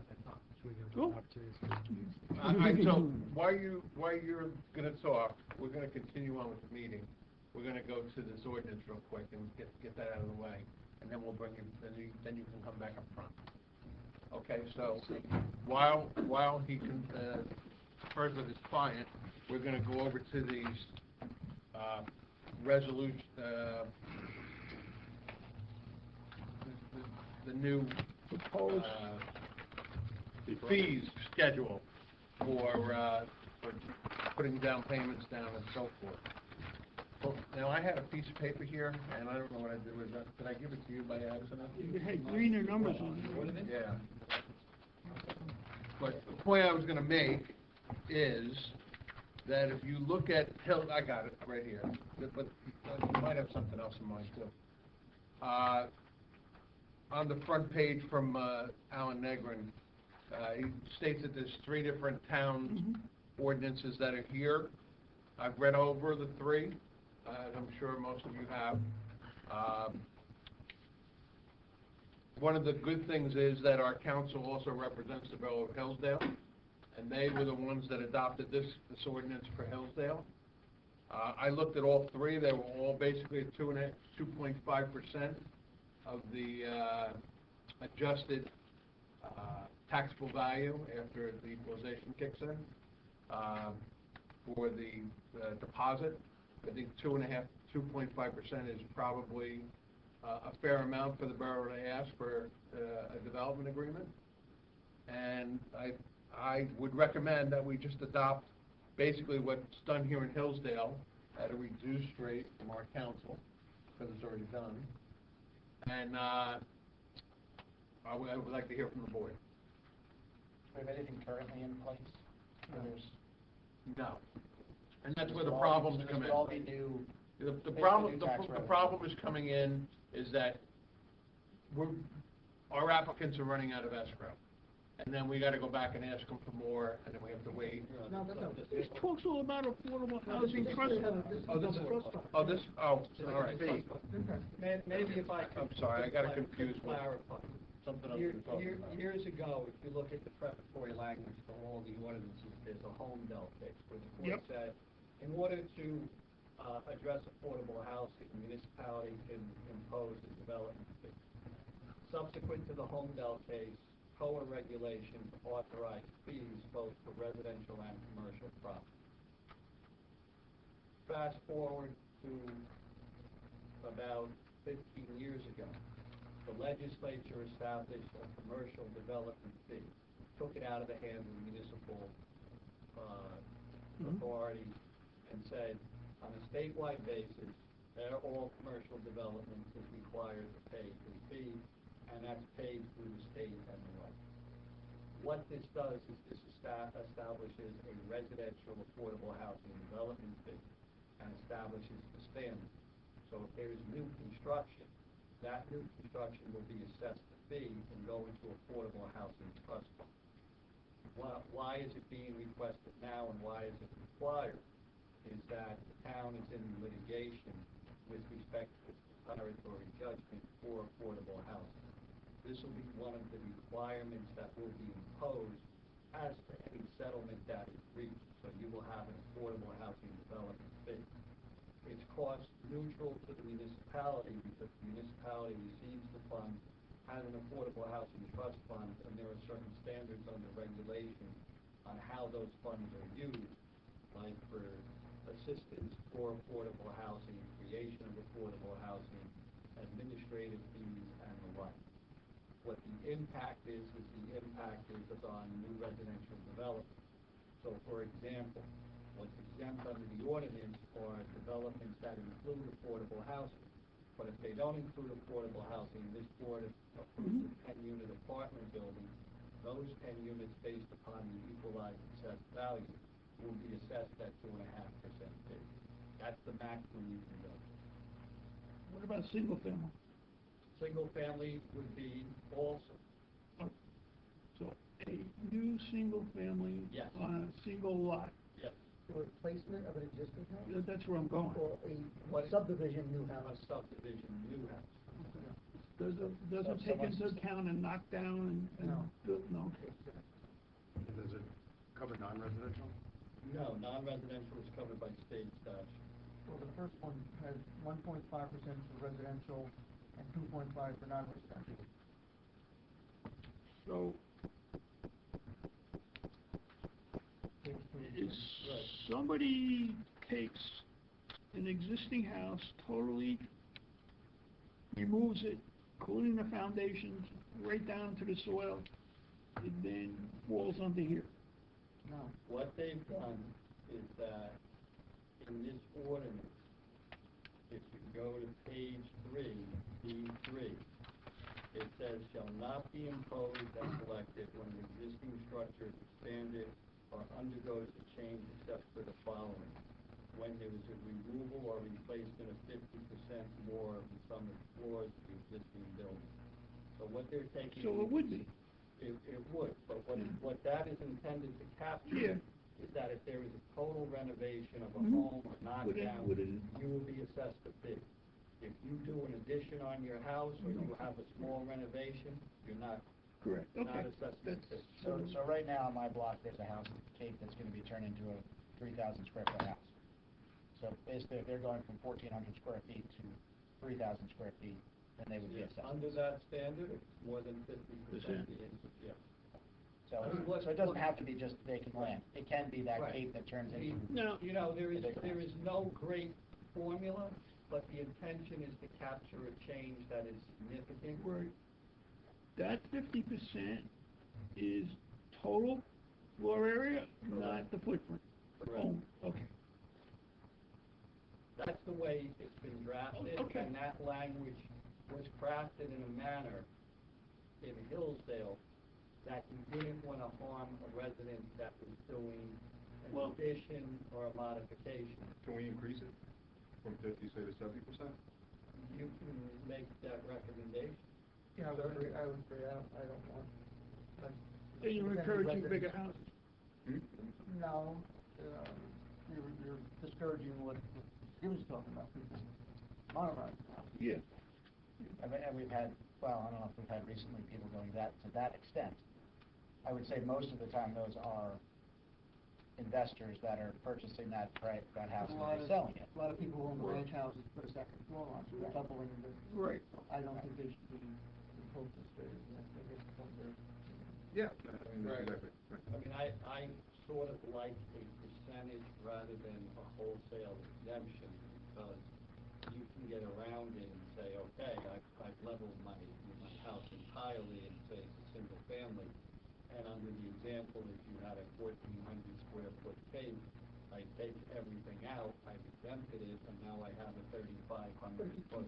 You keep the same footprint, the impact is the same as it was before.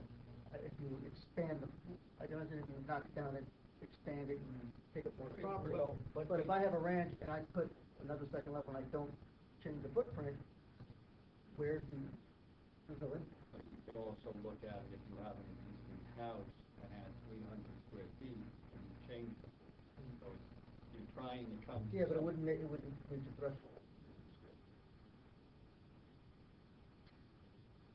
Who holds these funds? The borough and then The town. the town? Does your proposed ordinance require an annual report to the mayor and council about the funds? The ordinance will be in what they call a CPF, which is a monitoring form that has to be filed With the state? Oh, the order, okay. We're gonna check it anyway. And it has to be checked, and you're going to have somebody, you're either going to have a third-party administrator of the fund, Okay. or someone designated, like As the it were. Burgess firm, to oversee it, that someone's gonna have to sign those reports for the state, and they're gonna be provided to the municipality. And who's gonna pay for the monitoring? The borough? The borough pays for that. Out of those funds? The administrative Administration. funds. So What is those it, funds are 25%? Use up to 20% of the funds to pay for administration, or just affordable housing costs in general, so not just for that. I mean, typically, that's what it's used for. You will have somebody, let's call it a manager, that will oversee the fund and perhaps other aspects of affordable housing. Will use 20% of that to pay that. Could you have some sort of stipulation to protect a homeowner that's just trying to add a second level? Well, I think If the the property percentage- was purchased within a certain period, but to more steer it towards an investor that's then gonna take that property and sell it within the Well, next 6 months? right now, it's like 50% or more of the sum of the area of all floors of the existing building, excluding the basement. Right, but I'm That's just not what looking he's at talking this, about. I'm just looking at this, okay, I'm a homeowner Flipper. in town, I've owned my house for 10 years, I'm gonna add a second floor, and I'm gonna live here for 30 years. We wanna protect me, but now, you're gonna buy a house, Flip it. Flip it. do that, and flip it and sell it in 6 months. I'd rather be getting the money from that person than hurting Right. a long-time taxpayer. Like, is there a way of stipulating that? Unfortunately, there's not a way, because you're going to have to define it in a manner that's going to be either applicable to all people or not. This was designed with the 50%, which they thought was reasonable, which is the floor area, so if it was a single floor or, my recommendation would be, is that I'm a little uncomfortable with footprint, because that, could capture someone you don't That's right. want to capture. There's no FAR. But, Yeah. with the 50%, then the question becomes, this was intended to say, okay, you may have a homeowner that will double the size of their house, and this would be applicable. What it is the increase in the assessed value. But it's interesting, but again, it's interesting that they exempt that same condition from non-residential development. So, if you're non-residential development, the fee shall not apply to increase the equalized value resulting from alterations, change in use, change in footprint, reconstruction, renovation, repair. So, they don't have to do it, and we're saying Correct. that a homeowner And- will have to do and it. Non-residential mirrors state law.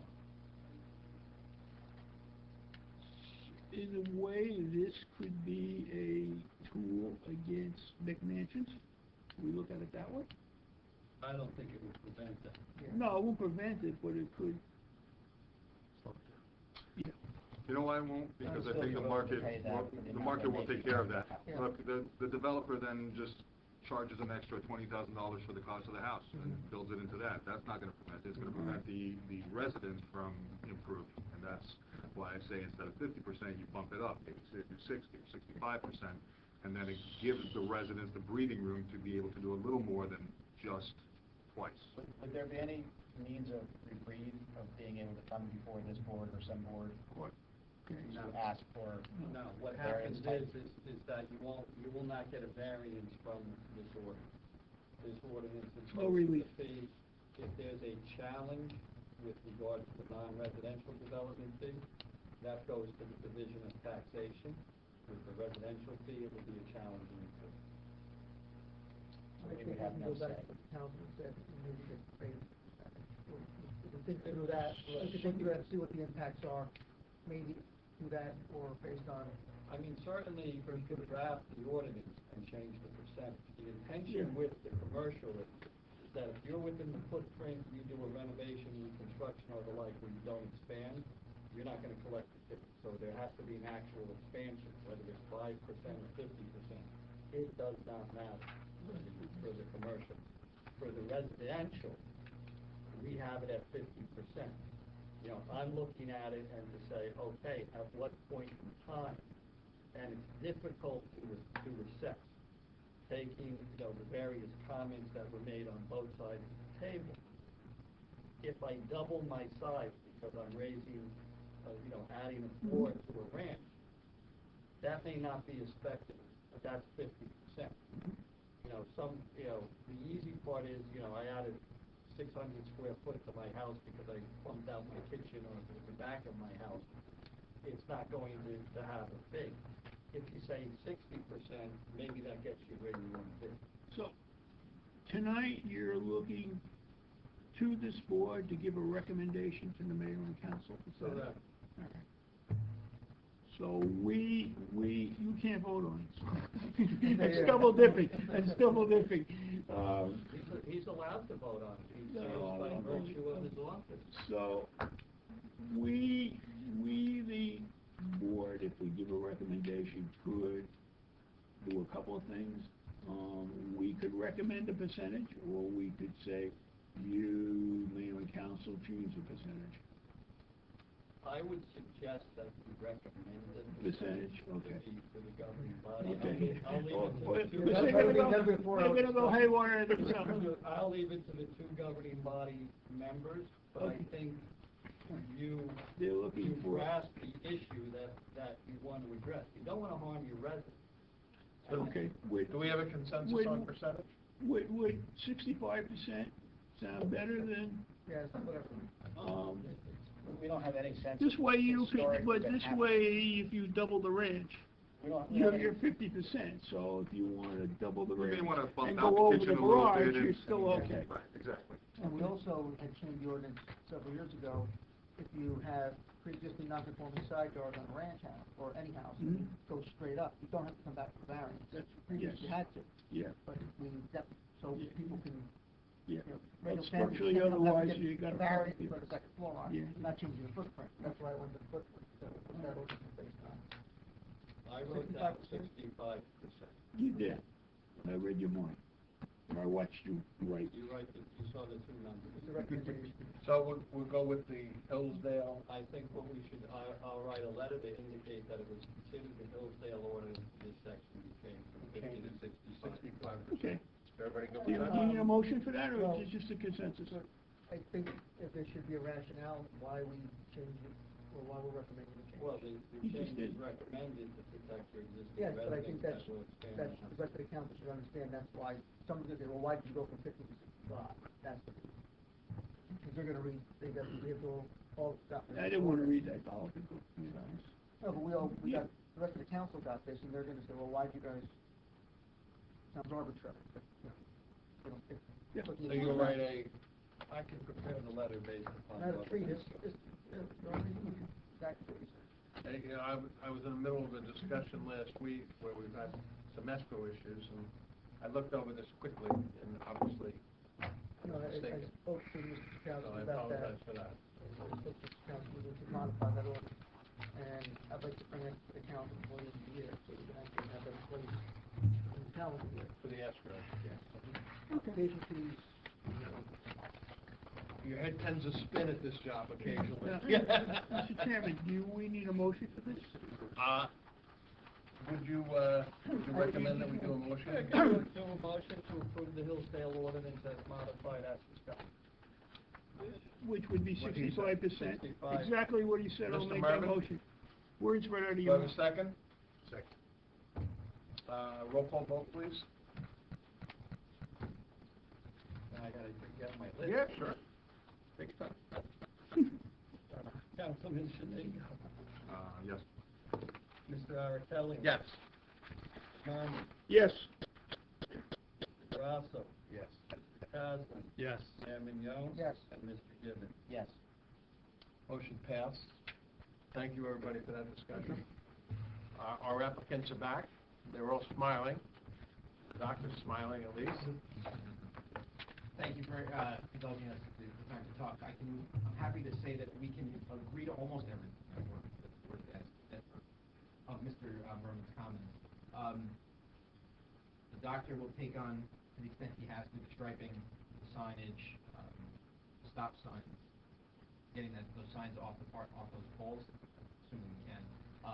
We do have an issue with the addition of an additional parking space, additional handicap parking space beyond what the ADA requires as a general condition of approval. The doctor wanted to comment on the history of his practice. I asked him to be allowed to come back up and talk to the board about whether or not, why he doesn't think his practice needs additional handicap parking beyond what the federal law requires. Are we done with this witness? Anybody have any questions of this witness? Tom? Councilman? Everybody? While we on it, you and the architect, floor plan submitted will be revised according to whatever we, Yes. and you will resubmit that. We'll go over that when we do a motion, if we do a motion. Okay. I'll do So that. you agree to revise the plan? Okay. If the parking is, to the agreement with state law as far as the, handicap parking, I think that, in my opinion, this board should accept that as it is. I don't think that it's fair for us to impose what's beyond what's required by state law. So as long as you agree to require that it will be in accordance with state law and the parking with the handicap, I think I'm going to just go forward with that. And I think we sort of put a recommendation in, but I think the chairman, The Americans with Disabilities Act requires for this accommodation like this, with under 50 parking spaces. One. So if you're in I compliance, recognize that, yes. and it's been accessible. but the board will recommend that you look into putting the second. Well, we'll use our best effort. But we're not going to require it. Thank you, we appreciate it. Okay, so we don't have to hear from the doctor. I'm going to, again, open this up. If there's any more questions or comments from the board? I'm going to open to the public one more time. Do a motion. Second? All in favor? Opposed, any abstained? This is the last opportunity from anybody in the public. You've been very quiet back there, sir.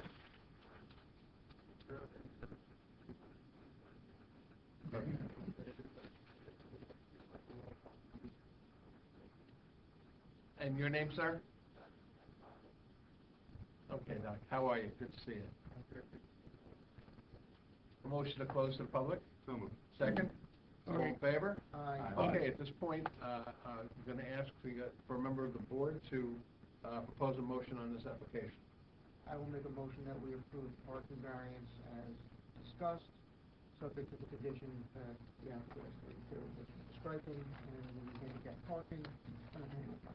And that was, how many, we were eliminating a space. Whatever, right? space for the dumpster, if the dumpster can't be relocated. So it's an increased demand of 18, I guess?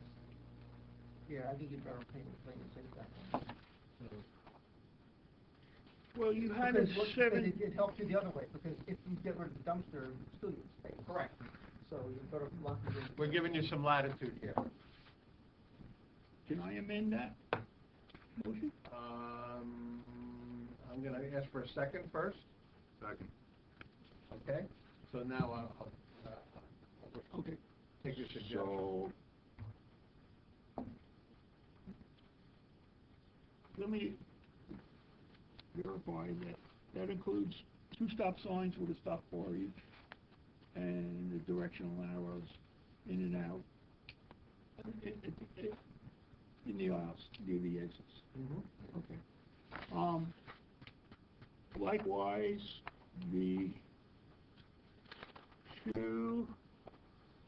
Likewise, the 4 signs on the building that restrict no patients beyond this point, we said will be removed.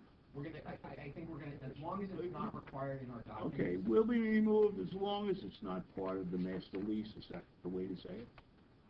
Or, we actually have voted. Okay. Furthermore, that the 2 drawings, the site plan drawing prepared by Page Consultants be amended, and likewise, the floor plan layout by Z Plus Architects be amended to note the use of the Spaces. examination rooms.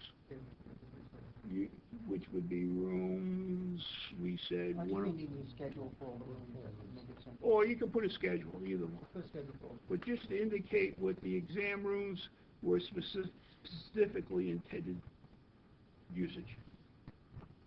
That you can do, you don't need board approval from that. And I think those were the conditions we agreed upon. Correct. I'd asked, And if possible, I think you said this, if possible, the condo board will consider an additional handicap space. I believe that's what you said. I had mentioned earlier, the document's been held up for a number of months, and understanding the difficulty of amended plans, we're gonna request that the motion be amended as well to allow us to start construction, obviously not get a TCO until the resolution is adopted, but at least allow us to get started doing the demo and, the interior work. No, But they're at, it doesn't really matter, because they're at risk.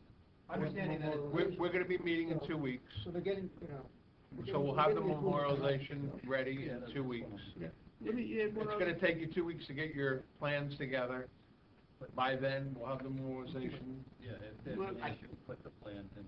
I didn't realize that you were, I didn't know you were like in 2 weeks, so that's probably fine. Okay, let me add one other thing, that the revised plans be submitted to the planner for review for performance. Sure. And that he notify the board, that, they're in conformance, and before the memorialization is signed officially. It's 3 weeks. It's November 7th is our next meeting. If that's all it is, then Yeah, I mean, I can't move the schedule. And we'll recommend that we should have the notification, right, the publication, Mhm. so. Well, I mean, if the concern is as being at risk, I think that the doctor would be willing to take that risk. But it doesn't, that's not up to the board. The land use law says that you can't get permanent memorialization. Prior to that, that's a appeal period. So you're under the same risk So we, without the memorialization. The risk either would- way. I mean, I'm looking at it, Mayor, that if there's interior demolition that has to be done to the site, that could be an issue. that's what he's Yes, talking. yeah, demo pit. So if that hasn't been done, that certainly can be applied for now. What I- It's in the demo, I'm sorry. But that's not subject to the demo. It's not renovation. Interior, yeah, there's no relevance to interior work to the valve. Correct. So then that's why we were hoping to be able to get started. Put in your permit and see what they say. And we'll do the plans together. Put in your permit and let me. Yeah, I think. They will do If you that. give our counselor a call, I will, absolutely. he can give me a call, and we'll see, we wanna help you. We appreciate it, thank you. Wait a second, I'm done. So we have a motion and a second, and an amendment to the motion. I'll second the amendment. So we're ready for a Roll call vote. Councilman Shanigga. Yes. Mr. Alex Haley. Yes. Mr. Merman. Yes. Mr. Grasso. Yes. Mr. Caslin. Yes. Mayor Mignon. Yes. And Mr. Gibbons. Yes. Doctor, we welcome you to the Borough of River Edge. We're looking forward to having you. I just got rid of a sty myself, not too long, about 3 weeks ago. But we look forward to your anticipated working with the town and the kids in the school, like you said. We love those kind of people in this town. Good job. Congratulations. Thank you. Nice job. Real quick, I can't find the paper that I printed, but we do have a bunch of things coming up, and we only have 2 more meetings. Because we won't be having a meeting the night before Thanksgiving, and we won't be having a meeting the week of Christmas week.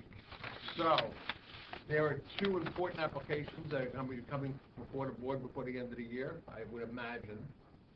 One is a referral from the Borough Council on the community center. So if that happens between now and December 31st, that will be a special meeting that we'll dedicate just to that. And we also have the Bergen County State or State Historical Society coming in for a museum down on Kinnecamack Road. I've filled everybody in. That'll also have a special meeting for and dedicate that meeting for just that project. Not on Kinnecamack, is it? Not Kinnecamack, I'm sorry, Hackensack Avenue. So the rest of the applications are minor. I think there's another doctor coming in, Dr. Finger, that was just here, coming in for his building on medical use. So we're going to have to deal with the same thing over again. And then Now we knows all the I think questions. there's 1 residential application. So I want to try to clear our calendar for the end of the year, so if we have to have special meetings, I'll try to do them on Wednesdays, so everybody knows when we're doing it. What kind of notice we still have? We have to give you 14 days. 14? Oh, the notice, no, special meeting, you're going to have to notify the applicant of the, well, the review and recommendation from the governing body is not a typical public hearing. There's no notice required unless the council is going to require notice for surrounding property owners that send it. But you need 48-hour notice in 2 newspapers for a special meeting. Okay. I think in this case, we Well, might. not for capital referrals, but not public hearings. Right, but not for capital referrals. But I've seen capital referrals where the governing body has to require notice to the surrounding property. Well, we've done that, and I think we'll probably do that again. Right, and, I think that would be, for but this it would- project. But it would be difficult to say it's Monday, we're gonna have a meeting Wednesday, how do you get notice to the property? So I think, you're gonna We have. still have a few steps before we get there anyway. Yeah. So Okay. I don't think we're ready for anything like that yet. Is that special meeting going to be a public hearing? It's not a hearing, it's basically a presentation of what the proposal is by the Okay. government entity. Public cannot ask questions? Public could ask questions. Public can ask questions. And we can make recommendations. Well, in the end, we will give a recommendation. Right. And I think that it'll help the board. I did ask the clerk to make the minutes of that meeting we had last week more detailed than we normally would, so along with the specific comments that we covered. I think if the board gets a copy of those minutes ahead of the referral, at least you'll see what the issues came up, and then if the public has repetitive questions, we'll be able to address them more. Right. I mean, if it goes to next year, it goes to next year, it's not a big deal. But I want, if the council wants us to hear this before the end of the year, I am more than amenable to make that happen. I mean, we've had presentations that have been 10 minutes, we've had presentations that lasted 2 to 3 hours. I mean, the statute requires that basically governmental entities are exempt from the zoning requirements. So any capital improvement, which is under section 31 of the land use law, comes to the board for review and recommendation. And the intention is that you are not applying strict requirements of the hearing, but you're looking at it and say, well, this was a normal site plan, your ingress, your egress, your parking, that doesn't necessarily mean that the entity, in this case, the governing body, will change it, but it's a recommendation. You can say, wait a minute, this driveway doesn't belong here for some reason. You know, that's probably the best way that I can describe it. You know, and it's also, I've seen it where the public says they were never notified. Probably good to notify those in the area, so you can hear what their concerns are, and that may become part of the recommendation. We have done that with the previous company, it was essentially a planning board. We, the board, will receive any plans or diagrams. We- What I no, always, what I It's would right behind you. No. Well, what I would suggest is that if the governing body is doing that, whoever the point person is, the administrator or the clerk, should prepare a letter, we want you to review this project, here are the relevant. Ally, is going to take care of that. We're still waiting for the traffic study, so that may change what we do. How long does that take? Something is already authorized to go. Couple weeks. If I don't know if there's a mechanism for it, but if you want to have the traffic study presented here and. No, I don't, I think the council and myself, we want to Handle it. address all those issues, and public see what was done prior to submitting. Okay. So are you That's planning fair. on having another special meeting for that? Yes. All right. Limited to, on the trial. Just let me know, we'll Not- accommodate any way we can. It'll go off course, but. Well, I'm not gonna. And on the historical, project, job. the museum, that is a full approval process because they're a nonprofit that's coming before, it's not a government entity.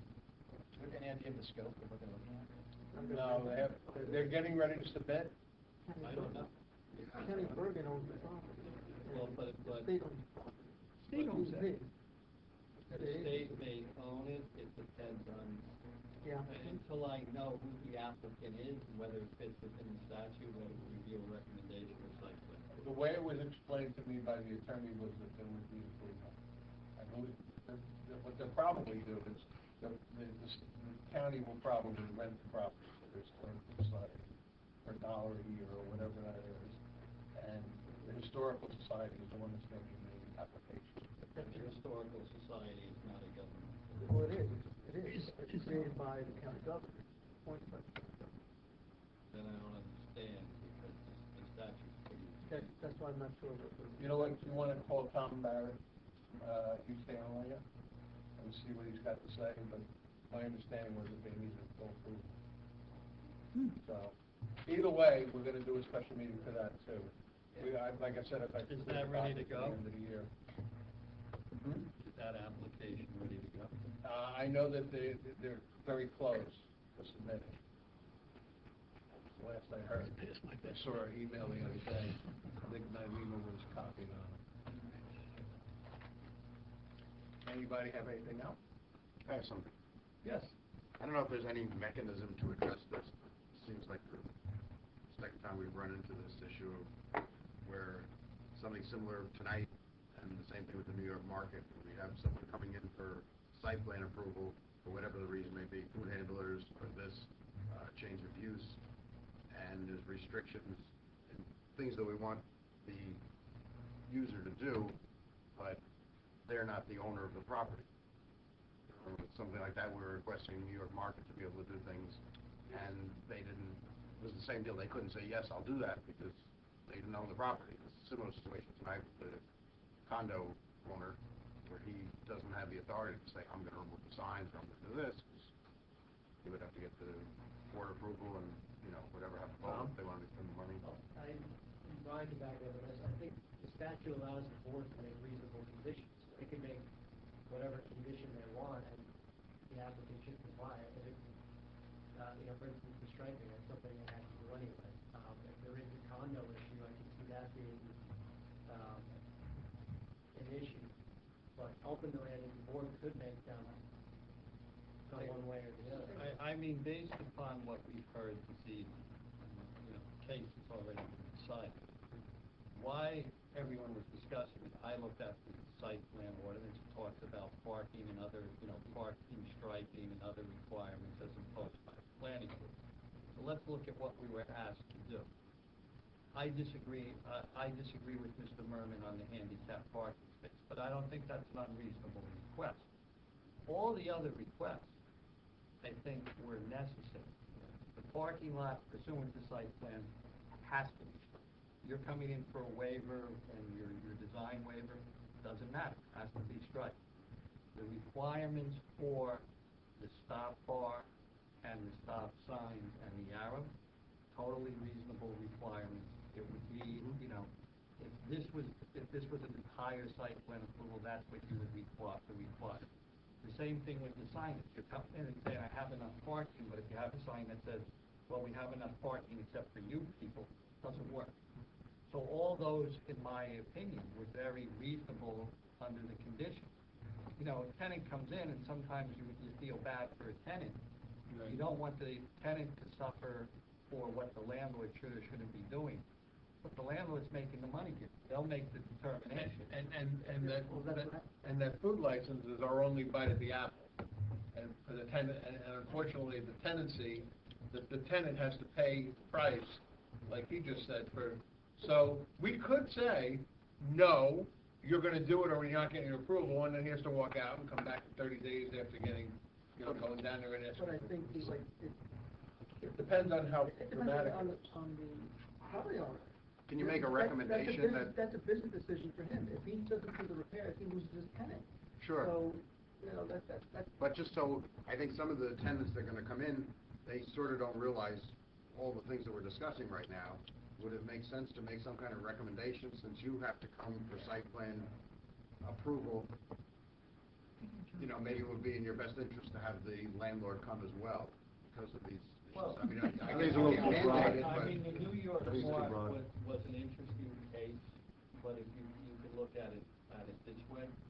First of all, when you file an application as a tenant and you don't own the property, you need the owner. The owner knows what's going on. You're renting the space. If the board feels that strongly, that a representative of the landlord be here, the board can subpoena the landlord. Right. But I think it's simple. Which almost came that. I think if we had our engineering report submitted to the applicant in advance of the hearing, those issues would be addressed in the engineering report. The applicant will be able to discuss it with the owner, so when the hearing does come, they'll know what to expect. It's not fair for him to walk in that night and we just coming up with conditions that they would never thought possible. Right. But they should either be caught by Mr. Barron or by Mr. Costa ahead of time. What they really were. There's one other way to deal with it. It was a good question by Mr. Grasso. You have a complete. You can say, we're not going to public hearing on this. Here are the reports, we need to address the reports. You know the site, you need to bring the rain. Because there are significant, New York, there are significant issues with this site. That's not your fault, but need to be addressed for this board to give them a Then put on notice when it comes. You don't hear it the same night. Yeah. Good. And we should probably get to a better practice. Well, right now with the escrow and the like, I mean, Tom did the completeness review on this one. But at the time they're coming in for completeness, is there an engineering review?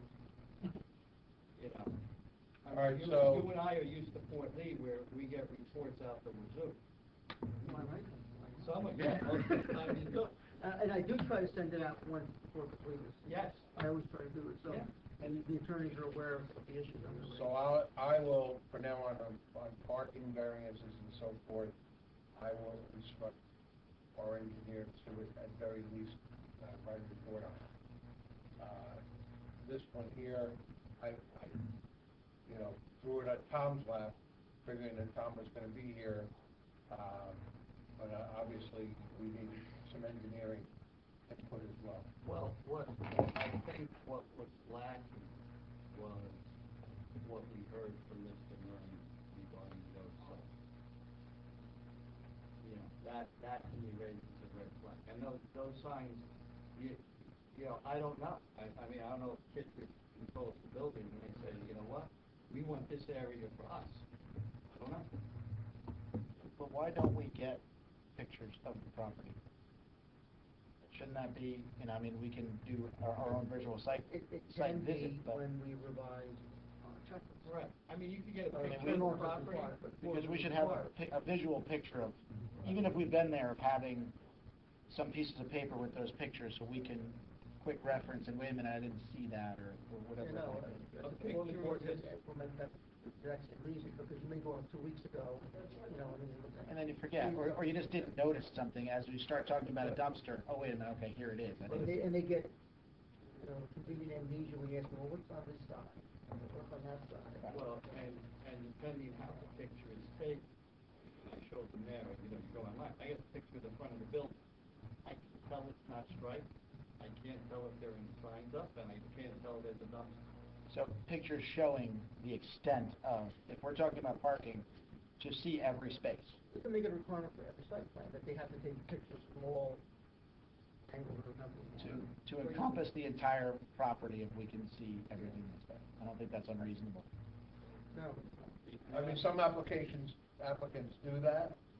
I know at I guess we Sanducci's, do with have that to building, update our checklist, we had good pictures.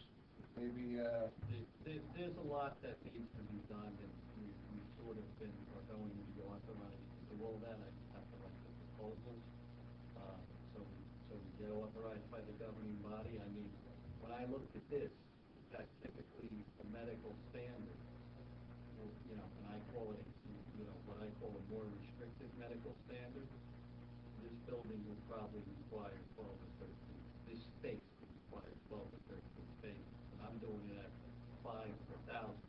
Even if you go to some that I've seen at 6 per thousand, which includes the physicians, the staff, and the patient, this then would require 50 spaces.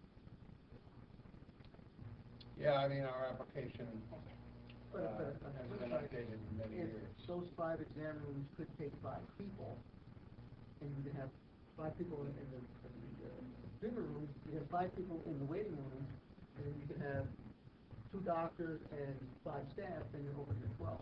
Depends on. Medical is the most difficult to find, because you can have a specialist, you know, let's say a psychiatrist that sits there and sees 1 patient an hour, and then a pediatrician that'll have 20 in the waiting room.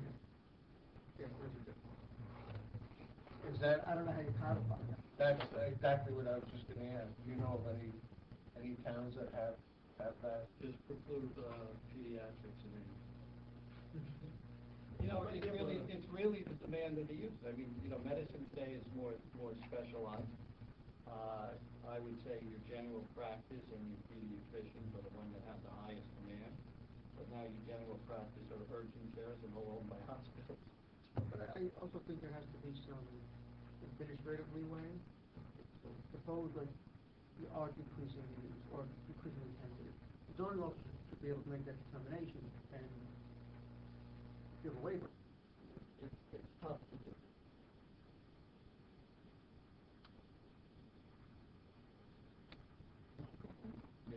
Mr. Merman made a motion to adjourn. Okay. Second. Have a second? All in favor? Aye. Any opposed, any abstained?